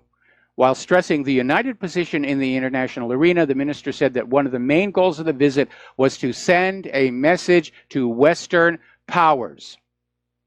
In other words, they basically just said, if there's a global war, the United States will be fighting Russia and China together. Only just yesterday, Russia and China announced that they were going to link their satellite tracking systems into one unified system to see what is on up there. I'll tell you the first sign that the world war is happening, we're going to see surveillance satellites start to drop out of orbit. And then we're going to be back to fighting World War III with World War II radar technology. Now, Taiwan and China are sparring with each other. Apparently, the premier of Taiwan made some comments about independence, and the state-run newspaper in China said it's time to issue an international arrest warrant for Taiwan's premier for daring to talk about independence. So that's still a flashpoint, as it were. Somebody wrote an interesting article over in shtfplan.com talking about Oceania, 'Tis for Thee, the world of 1984 forming now. And it is showing the amazing parallels between George Orwell's 1984 and the world today, where in 1984, the world is basically three power blocks. There is Oceania, which is a combined United States and Great Britain. The two other superpowers are Eurasia and East Asia. And the other lands rich in resources were constantly changing ownership, going on back and forth. And alliances in the three-way war kept changing. Remember, partway through the book, all of a sudden, we're no longer at war with East Asia, we're at war with Eurasia. East Asia has always been our friends. And I would like to remind everybody that George Orwell wrote 1984 as a warning, not as an instruction manual. All right, we're going to take another phone call. Mateus in Canada. Aloha. Welcome to the show. What's on your mind? Hey, Michael. I wanted to remind everybody that Russia was our ally in World War II. Yes. And Russia played a very important role in protecting the American colonies during the war against the tyranny of the crown, because the Russians sent out their fleet and intercepted other European Union actors that were intending to join in on the North American land. You're confusing you're confusing the American Revolution with the Civil War. But yes, during the Civil War, Russia did send Russian warships to keep other nations away from our coastlines. Okay, well, that's disappointing that I had that mixed up. But there's still some essence of what I'm saying that applies here. But basically, yeah, the idea is that, so we don't have a problem with Russia there. We don't have a problem with Russia there. And regarding reparations, if we're going to do reparations for World War II, I think it should be representative and non-discriminate and like equal opportunity. So we should start off with whichever country lost the most lives in putting down the Third Reich would get proportionally more, which would be Russia by far. Yes. Because Russia lost far more lives than anybody else. And so why are we just jumping down the line and only focused on somebody that's second or third as far as how much they lost? Well, it's even arguable how much they lost here. But, I mean, you know, Israel has been shamelessly exploiting a very much mythologized history of World War II to extract wealth from the rest of the world. They've certainly got a huge fortune from the American taxpayer. Now they're in this argument with Poland, where they're insisting that Poland accept responsibility for what the Nazis did when Poland was under Nazi occupation. And obviously that's followed with the handout saying, you owe us more money. Because that's what Israel likes to do. And it is utterly ridiculous. All of the events of World War II, whatever actually did or did not happen, those people are all dead. And it is absolutely shameless for Israel to go to countries like the United States or Poland or Germany and say, you owe us money because of what your ancestors did. Yeah, it's like blaming the victim and blaming the past. And absolutely. On a different topic. Yeah, so I wanted to mention, not for you, like you know this, but just for anyone that hasn't thought about this specifically, that it's kind of interesting that the official name of the American system of government, it doesn't actually have the word democracy in it. And it's called a constitutional representative republic. And yes. Of course, there's a democratic element to it. That's where the representative comes from. But it's interesting that those other three things are so important that they come even before the word democracy. And the reason it's so important, and I do have a very specific point here, the reason it's so important is because even if you had 99% of the population voting that the blacks have to go to the back of the bus, it's not going to happen, thanks to the protections that a constitution give, that the republic is based on. So it's so important that we're not just going by mob rule, because really, like, if it's just down to the vote, it's mob rule. Yes. And it doesn't take into consideration human rights. And so right now we're in the process of ruining all of this, because by allowing our government to break the law of the Constitution and allowing to focus way too much just on the vote, especially allowing illegal voting, what we're doing is we're erasing the first three words, or the only three words that represent the actual rule of law in the country, and we're focusing way too much on the mob rule. So that. Yeah, and that descent into mob rule, again, that's another symptom of an empire on the verge of collapse. Okay? Yeah. Okay, thanks, Michael. All right, thanks for the phone call. We're going to do a shout out to our on-air affiliates just now rejoining the network. Now, getting on back to the war zones, here's a good example of why we should not be getting into a war with Russia and China at this point. We've talked about the F-22 and the F-35, both of which have problems. The F-35 more so. The F-22 still is fixating its pilots. And these were supposed to be stealth aircraft that would go out on the vanguard of missions incorporating more conventional aircraft and share all this data from their sensors to tell them what was going on in the airspace ahead. And it turns out that the F-22 and the F-35 were built with communication systems that don't work together. Now, obviously, the radios for the pilots to talk to each other, they work. What is at issue are the data communication systems that share the data generated by the aircraft with forward controllers and each other. And because the F-22 preceded the F-35, it was built with one system, and when the F-35 was being put together, they changed the system. And so these two aircraft can't actually talk to each other without extensive modifications or having to go through a third-party forward controller or an AWACS. And that's another example of how all this money is being spent, and they're really not thinking about making an effective fighting force. It's just, let's make this very expensive plane and sell a whole bunch of them. Now, we have been talking about the latest U.S. aircraft carrier, the Gerald R. Ford, which is the lead ship in the Ford class program. And it's got all kinds of problems with its high-tech radar. It's got problems with its catapults. Apparently, it's hard to control that initial pulse. It can actually damage the tow hook and front landing gear on certain aircraft.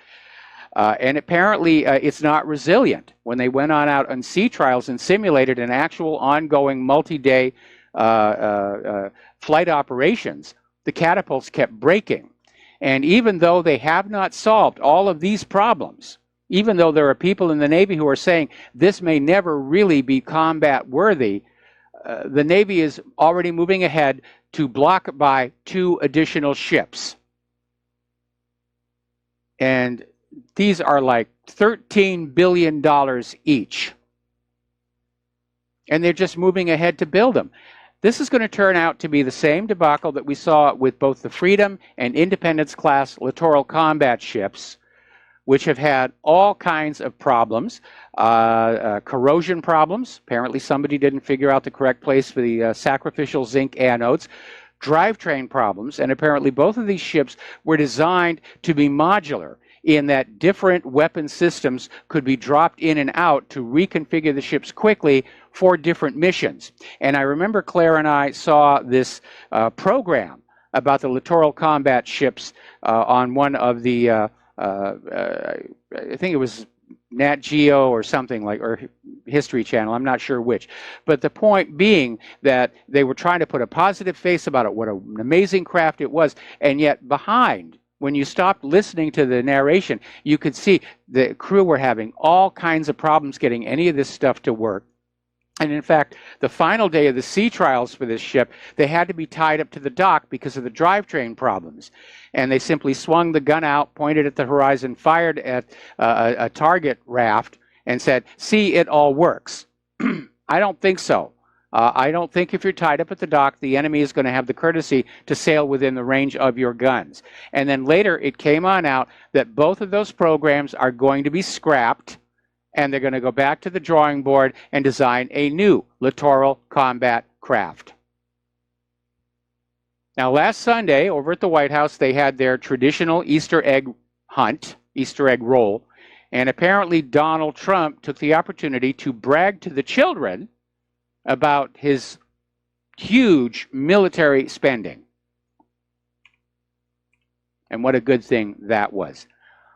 All right, let's talk about the economy a little bit. Credit card debt is growing the fastest in 30 years, $1 trillion total with a T, and up to 28% interest from the too big to fail banks. Now, the state-owned banks, a 5% mortgage and credit card abundantly is paying for all the state taxes. That's the difference between privately owned banks and state-owned banks. The state-owned banks are paying the cost of the state. The privately owned banks are making the bankers richer, and very rich. Wolf Richter is saying that the era of the Fed put is over. It now wants lower asset prices, just not too fast. So what he's signaling is we're going to see a slow and gradual stock market decline being engineered to deal with the fact that the market is, in fact, overvalued by a huge margin. The problem with that is, even if it's a slow decline, there's going to come a point where all of a sudden somebody is going to panic, and there's going to be a big sell-off, and then everybody's going to bail at the same time. Now, as you know, the U.S. is still out there throwing sanctions here, sanctions there, sanctions everywhere, and especially in light of the new protectionist tariffs, Russia has stepped forward to say they're ready to take the United States' place as China's primary agricultural supplier. And that means lower costs for China with an added side benefit. China is getting sick and tired of having to constantly test agricultural exports from the United States for GMO contamination and send those shipments back, because it's been happening more and more. Because farms in the United States that think they are growing natural organic agricultural produce have in fact been contaminated by GMO pollen. Story out of Zero Hedge, employees working with corporations to stop corruption and overreach of unions. And companies are trying to weaponize their own employees to try and keep the corruption and price gouging of unions out of their places of business. Well, there's a good way to do that, and that's give your employees decent wages and salaries. That's how Henry Ford kept the unions out of his auto factories. He paid his workers more than the unions were guaranteeing. And unions are a mixed blessing. I agree in an era of management abuse of employees, they need some kind of a protection. But on the other hand, they do tend to be corrupt, and they do tend to be protectionist, and they do tend to stifle innovation. During my career in Hollywood, the unions were the absolute bane of my existence. No matter what I was doing, what was being innovated, what new technologies were being brought on, the unions would come in and say, oh, that's our jurisdiction. Thank you for making it work. You have to go away now. We're going to give it to the uncle of the guy who runs the union or something like that. It really was that corrupt. And according to the Department of Labor reports, there's rampant embezzlement by union employees around the United States of America amounting to nearly $6.5 million every single year. Now, yesterday was the first day of the Oklahoma teacher walkout, and they're basically saying they're not making enough money. And I agree. And that may be one of the reasons why public education in the United States is so poor. The teachers aren't inspired. They're there, it's a job. They're constrained by Common Core, and they're not being paid very well. And I have to wonder, what is the value system of a government that can spend $13 billion on an aircraft carrier that doesn't really work and buy 2 more of the exact same one, but can't pay the teachers a decent wage and salary to make them more effective teachers? I don't understand that. Plus, there's another corruption problem there. Most of the money going into the school districts stays at the top of the school districts. And that's another issue. Now, over in Sweden, they're turning against the push for a cash-free society. And the Swedish people are saying being cash-free puts us at risk of attack. And they're talking about hacking, about being forced to keep their money in the bank, about all the cybercrime going on. And there's the breakdowns. And believe it or not, this happened to me only yesterday when I was out with the lovely Lady Claire. And we went into a fast food place to get something to eat because it was a very busy day. We don't eat a lot of fast food. Every once in a while that we do. We went into the local Arby's. And all over the front of the ordering counter, there were these handwritten notes, cash only, sorry. Because their electronic system that processed credit cards and debit cards and EBT cards and everything else had gone down. And so there were a lot of people who were walking out of that restaurant unable to buy their food. And it happened to us at Safeway Market not that long ago. We're going to take a break for commercials, and we'll be back after these few words. Aloha, America. Welcome back to the show here. We're going to go ahead and take a phone call from Peter in Los Angeles. Aloha, Peter. Welcome to the show. What's on your mind? Hey, Mike, you were just talking about unions and, your experience with them as being structurary and corrupt, and they are all of that and more. And I had post-military, I was a HR director for several Fortune 500, companies, and I was involved in union avoidance and union decertification once they already had been elected in. And so I'm very anti-union. I historically have all been my life, but since Citizens United, Mike, I've rethought it. And even though they are absolutely corrupt, and the educational unions and a whole lot of unions are obstructionist, there's only a few institutions that can stand up to corporations. Yes. And so I've kind of swung over to unions having greater value than they did before because the corporations are just killing us all. So, well, that was exactly the point I was trying to make here. They're a necessary evil, and employees do need protections. They need representation to keep their wages and salaries livable, and to stem management abuse. And it's just that in my personal case, like yours, the unions in Hollywood were absolutely my nemesis. And I'll give you just one example of how that came to be.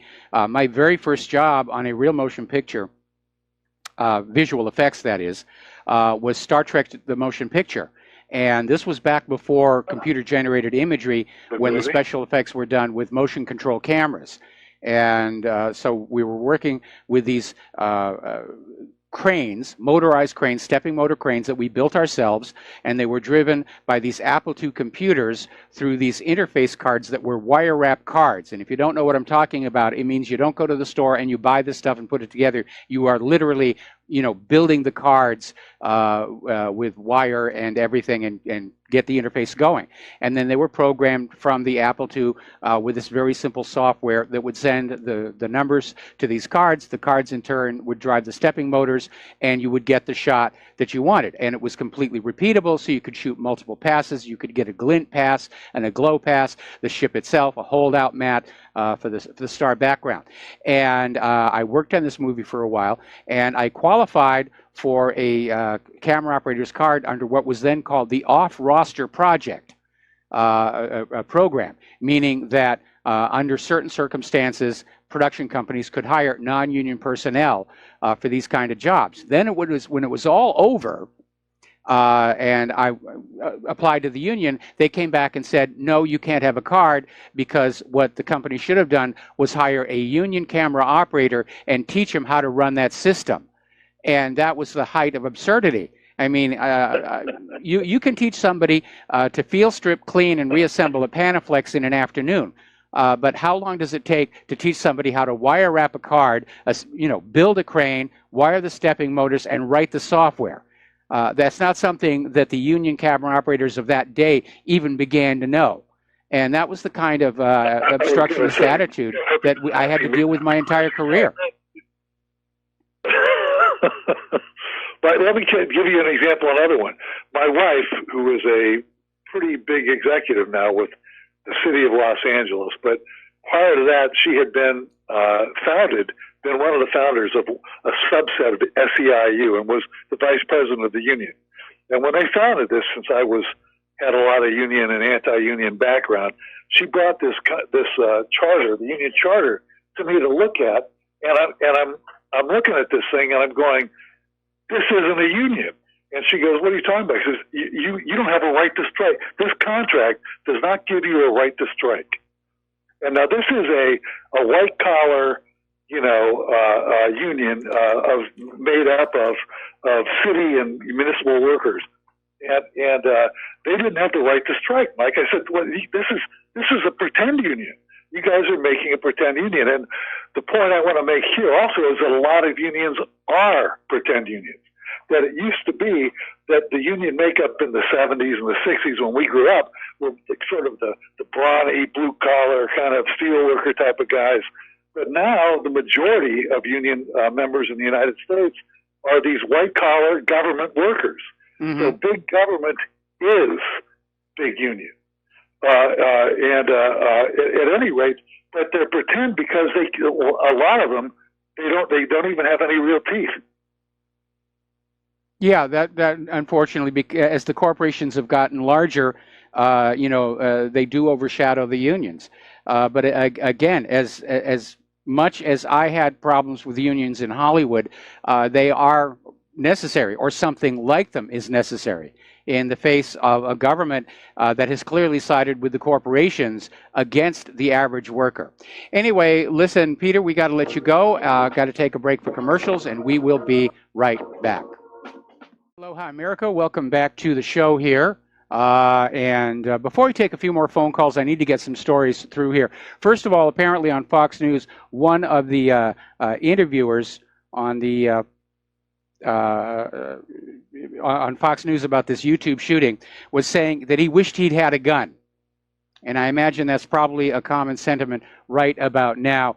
And apparently the Hollywood celebrities, Michael Ian Black, is already out there saying this is all the fault of the NRA. This certainly does appear to have been a lover's quarrel. Now, you remember that caravan that was coming up from Mexico to the United States? And they've released a list of demands that Donald Trump is supposed to comply with. And they're saying, we demand that Mexico and the United States respect our rights as refugees and our right to dignified work to be able to support our families, which sounds really good. The second one is they demand that they open the borders to us because we are as much citizens as the people of the countries where we are and or travel. No, that is absolutely not true. You're citizens of the country that you were born in or you were naturalized in. Now, as we mentioned earlier in the show, Trump is deploying the U.S. military down to the border to basically protect that border. And he's going to keep them there until the border wall is complete.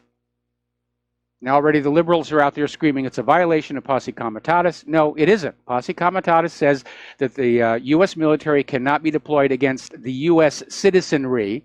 But we're not talking about U.S. citizenry. We're talking about invaders coming across the border.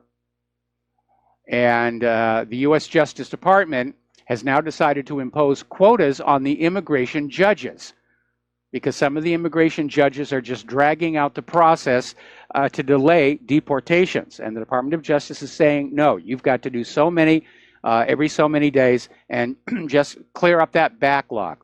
All right, let's take some phone calls here. Jeff in Georgia, aloha. Welcome to the show. What's on your mind? Michael, great show as always.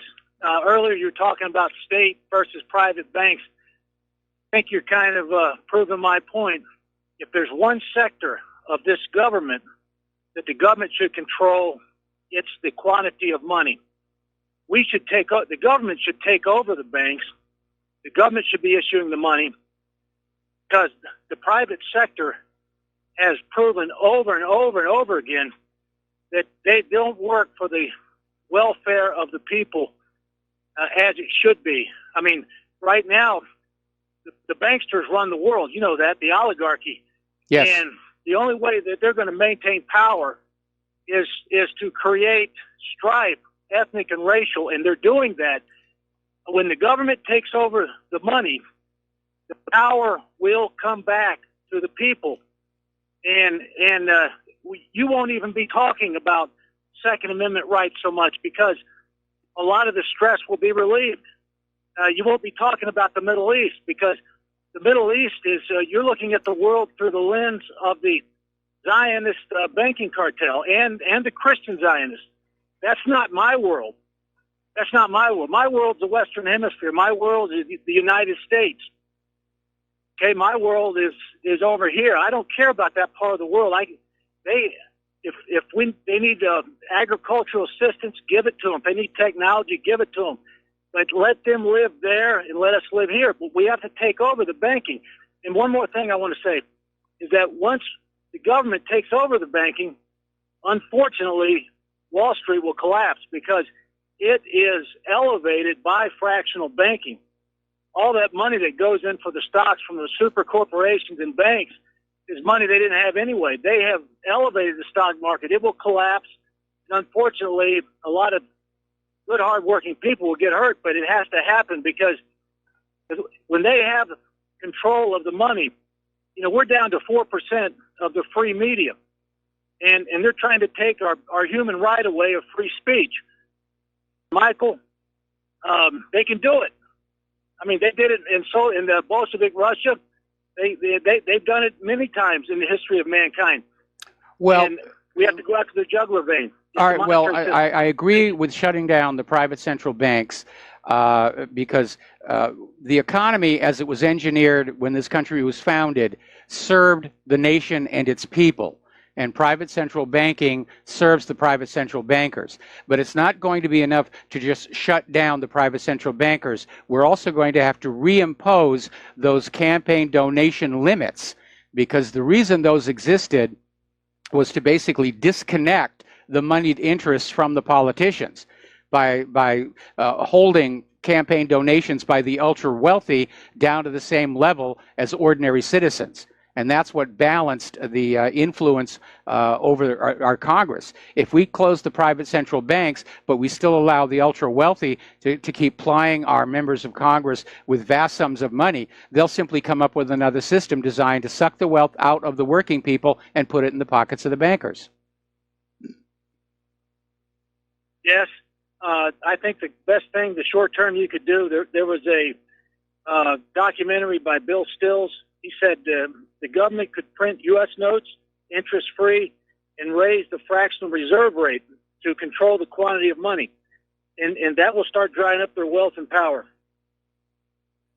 Well, the way the economy is being handled now, I mean, it is a very opaque, complex system, and it's done so intentionally so that ordinary people can't really figure it out without a lot of work.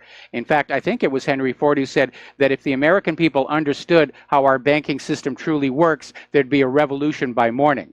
And I think that was very much the case. We need a simple, elegant system that works for the nation and its people, that is easy to understand, so that ordinary people will immediately know if somebody is trying to game the system or cheat the system, and then they can act accordingly. So, Jeff, I'm going to let you go here because we're running out of time and we got a bunch of callers and I got a bunch of news here. Lenny in California, aloha. Welcome to the show. What's on your mind? I would like to speak to the comment you made about, and I'm not misspeaking here, the clown Prince Ben Solomon. Okay, he could never move up a notch, in my opinion. Okay. Or my opinion in the world, he could never move up. And so I have to respectfully disagree with you. And I know what he said, and he said about Israel having their own land and the Palestinians having their own land. It's easy to say that when one is at a disadvantage. But I don't want to look at what he said. I want to look at what he's done. So we're talking about someone who sponsored the so-called ISIS terrorists by his own admission. These people run around Syria beheading people, robbing people, raping people, killing people. He sponsored all this. In Israel, when they were injured, Israel helped patch them together and then sent them back into the fighting field. All that they couldn't be passed together, I'm sure Israel probably took the organs and sold them on the black market. But he also tortured his own relatives to get money from them. Okay, he's bombing Yemen as we speak. Yes. I just don't see any good in this thing that's wrapped up in a facade called a prince. Okay, you can take a piece of crap and wrap Babe Ruth paper around it, but it's still going to smell like a piece of crap, and that's what he is to me. Okay, fair enough. I'm a little passionate about that. Okay, one more thing. You were talking to a gentleman named Curtis earlier about the American people waking up, but you started the show off talking about an experiment. And why is it that most people have a follow order functionary type mentality when it comes to authority? Okay, I agree with the study, but where I have a problem is that 85% of the people are going to always be this way. Okay, if you look at dogs, okay, they have what's called a pack-like, custodial pack-like type mentality. 85% of a pack of dogs, if you put them 10 together, 8 of them are going to be followers. Okay, the other 2 are going to be alphas and the leaders. Human beings are no different. So when it comes to the majority of the human beings, they will never wake up. You use what's called a 100 magnetic effect to herd them in the direction you want them to go. That's where the media comes in. But it's the 10 to 15% alphas and leaders that they have a problem with, and that's what they have a problem with Vladimir Putin right now. If you notice, the world leaders, when it came to the scrap-all lie, okay, a lot of them, without even proof, dismissed the Russian ambassadors. Okay, but the strong ones like the Dutertes in Philippines, okay, the ones in Italy, the ones in Serbia, said they're not, the ones in Austria said they're not going to do it. They have to get rid of this type of mentality to bring their so-called New World Order into existence. Well, let me. I don't mean to rant on, but I was just a little. Yeah, Go let me ahead. step back on here. The whole point of the Stanley Milgram experiment is that prior to that, most people basically were walking around imagining that human beings were of a sort where we would follow lawful authority, because we understand that we have to do that in order to hold society together. But everybody was wondering why the Germans went along with the Nazis and Hitler, even when he started doing all these horrible things. And that was the reason that Stanley Milgram designed his experiment, to get the test subject to inflict pain on a total stranger, just on the say-so of the authority figure. And that was the part that people found really hard to accept. But as you say, yes, it is sadly a part of human nature, because it's what allowed our pre-hominid ancestors to operate together and kill and eat the other pre-hominid ancestors so that we are here and they are not. Totally agreed. Totally agreed. All right. Well, thank you for the phone call. We're going to let you go and go to Mike in Virginia. Aloha, Mike. Welcome to the show. What's on your mind? Yeah, thanks for taking my call. Possible. I'm having a hard time hearing your phone call. Could He you was put going to get us out of NAFTA. It is basically going to disavow NAFTA. And now he's using it as a sort of Damocles over the heads of the Mexican government as a bargaining chip. Okay. And, immigration. We've got a bad phone connection. Promise of Donald Trump. We've got a bad phone connection. Can you put your mouth closer to the microphone and try again? Okay, I'm sorry. I try to keep up with the news as much as possible, but didn't Trump make a campaign promise that he was going to get us out of NAFTA and get rid of it? And now he's using it as a sort of Damocles over the heads of the Mexican government. Is this another false promise of Trump? Yeah, another in a long line. And I'll be the first to admit, I'm very disappointed in Donald Trump. We did not get the Donald Trump we voted for. I mean, you know, this is just really disgusting. I know that the Kool-Aid drinker that follows you will find some way to rationalize his behavior. But, I mean, it's just ridiculous, you know. Lock her up, build the wall, get us out of NAFTA, you know. Do you think now that the caravan situation headed towards our border, do you think that's diffused now, or do you think it's just starting? Well, the caravan, the one that everybody was talking about, apparently has now been broken up by the government of Mexico. But I think the organizers behind it are simply going to try again. But hopefully the presence of the American military on the border might dissuade them from trying. Because Donald Trump is definitely treating these caravans as an invading foreign entity. And well, he should. They're crossing our borders without our permission. That technically amounts to an act of war. I mean, if he lets this one go, it's never going to end. We're going to be India West. Well, we're going to be Mexico North. Yeah, I know. Okay, well, thank you for taking my call, and keep up the great work. All right, thanks an awful lot. We're going to take one more phone call from Laura in Michigan. Aloha, Laura. What's on your mind? Hi, Mike. I just wanted to, if Russia was still communist, atheist, the left would be embracing Putin. You know that. Are there any Holocaust museums for the millions of Christians that died because of the Bolshevik communists? Not Do you know that I of know any of. Holocaust museums for them? Nope. No, there isn't any. That's why nobody knows about them. I have such empathy for those people. Well, And we so I should wanna talk have. about- We should have, but unfortunately, history as it's taught to our children is run through the filter of politics. And right now, Israel dominates American politics. So we're taught the history Israel wants us to believe in, so that we will continue to support Israel financially and militarily, even to the point of sending U.S. soldiers to Israel to die for Israel, like that officer said the other day. Anything else, Laura? Yeah, did you see in Israel, they took that little 3-year-old, because that 3-year-old was throwing stones at the IDF soldier? Little 3-year-old. That's how tough guys they are. They can't handle a 3-year-old throwing a stone. What did they do to him? It just shows you what they are. What did they do to him? They took him away from his father, ripped him out of his arms. So I don't know if he ever got him back or what. Well, I didn't find out what happened to him. Not for a long I time. was watching on Russia Today. Anyway, Laura, thank you for the phone call. We're going to say goodbye here. We're going to close the phone lines. I got a couple of stories I really feel I want to get to before the end of the show. We really ran out of time before I could hit all the talking points. Story that came out of no less than Russia Today, suffocating on condoms and self-immolation. And it's talking about these disastrous internet challenges. And they're talking about the condom challenge, where you literally snort a condom up your nose and pull it out someplace else. The cinnamon challenge, where you take an entire spoonful of ground cinnamon without the aid of a beverage, which can result in gagging, coughing fits, vomiting. If you inhale it into your lungs, can cause pneumonia or collapsed lungs.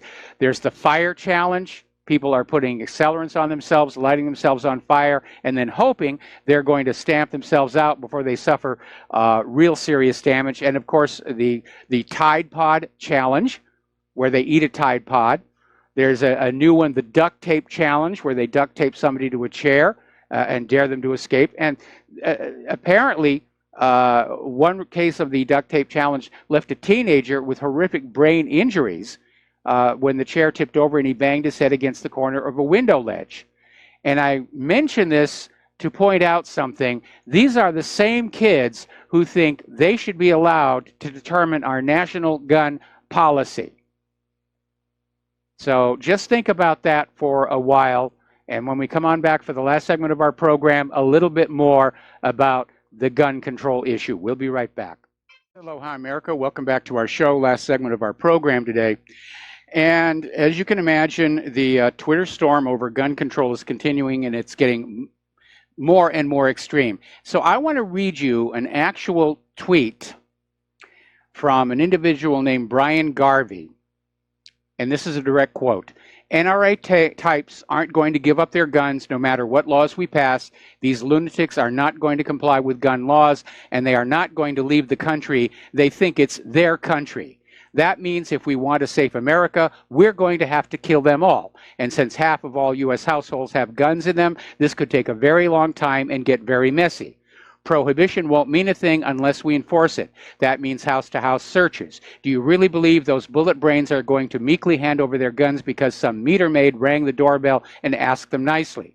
It's going to take no-knock raids by SWAT teams. Since they literally would rather be dead than give up their guns, we'll have to oblige them.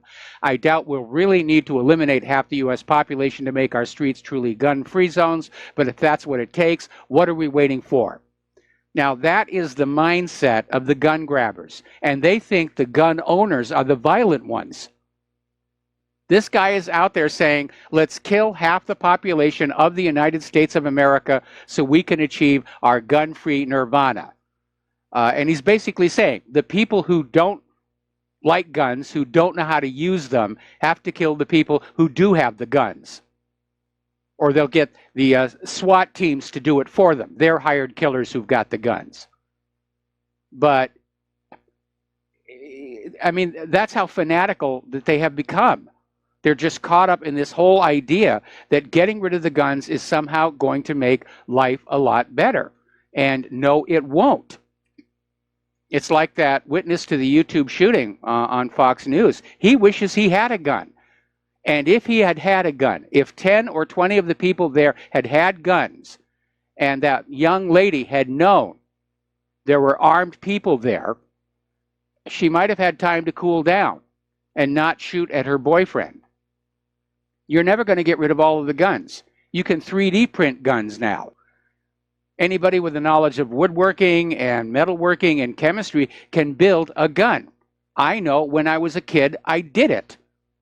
I was a big fan of black powder guns, mostly because there's a lot less paperwork involved in those things. And they're cool. They're historical. But if you're in a gun-free zone, even a black powder cap and ball revolver gives you a tremendous advantage.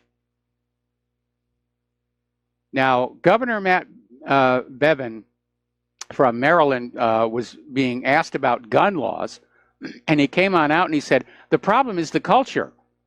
And he said when he was a kid, just like me, you took your guns to school. There were shooting classes at school. They taught gun safety in the school. There were no mass shootings.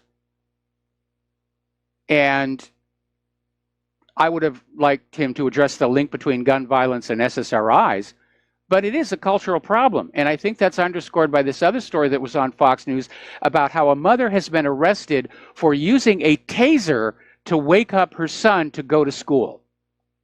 And that tells you in a nutshell how much our society has deteriorated under liberalism. Okay, there's the music. Time for me to get on out of here. I got to get on out of here and do the Jim Goddard Show next. We'll be back tomorrow with more information. Stay tuned for John Stadmiller. I know he's got lots of wonderful things to share with you. Please make a point of sharing what you learn here and at whatreallyhappened.com with everybody that you know. We'll be back tomorrow. Aloha, America.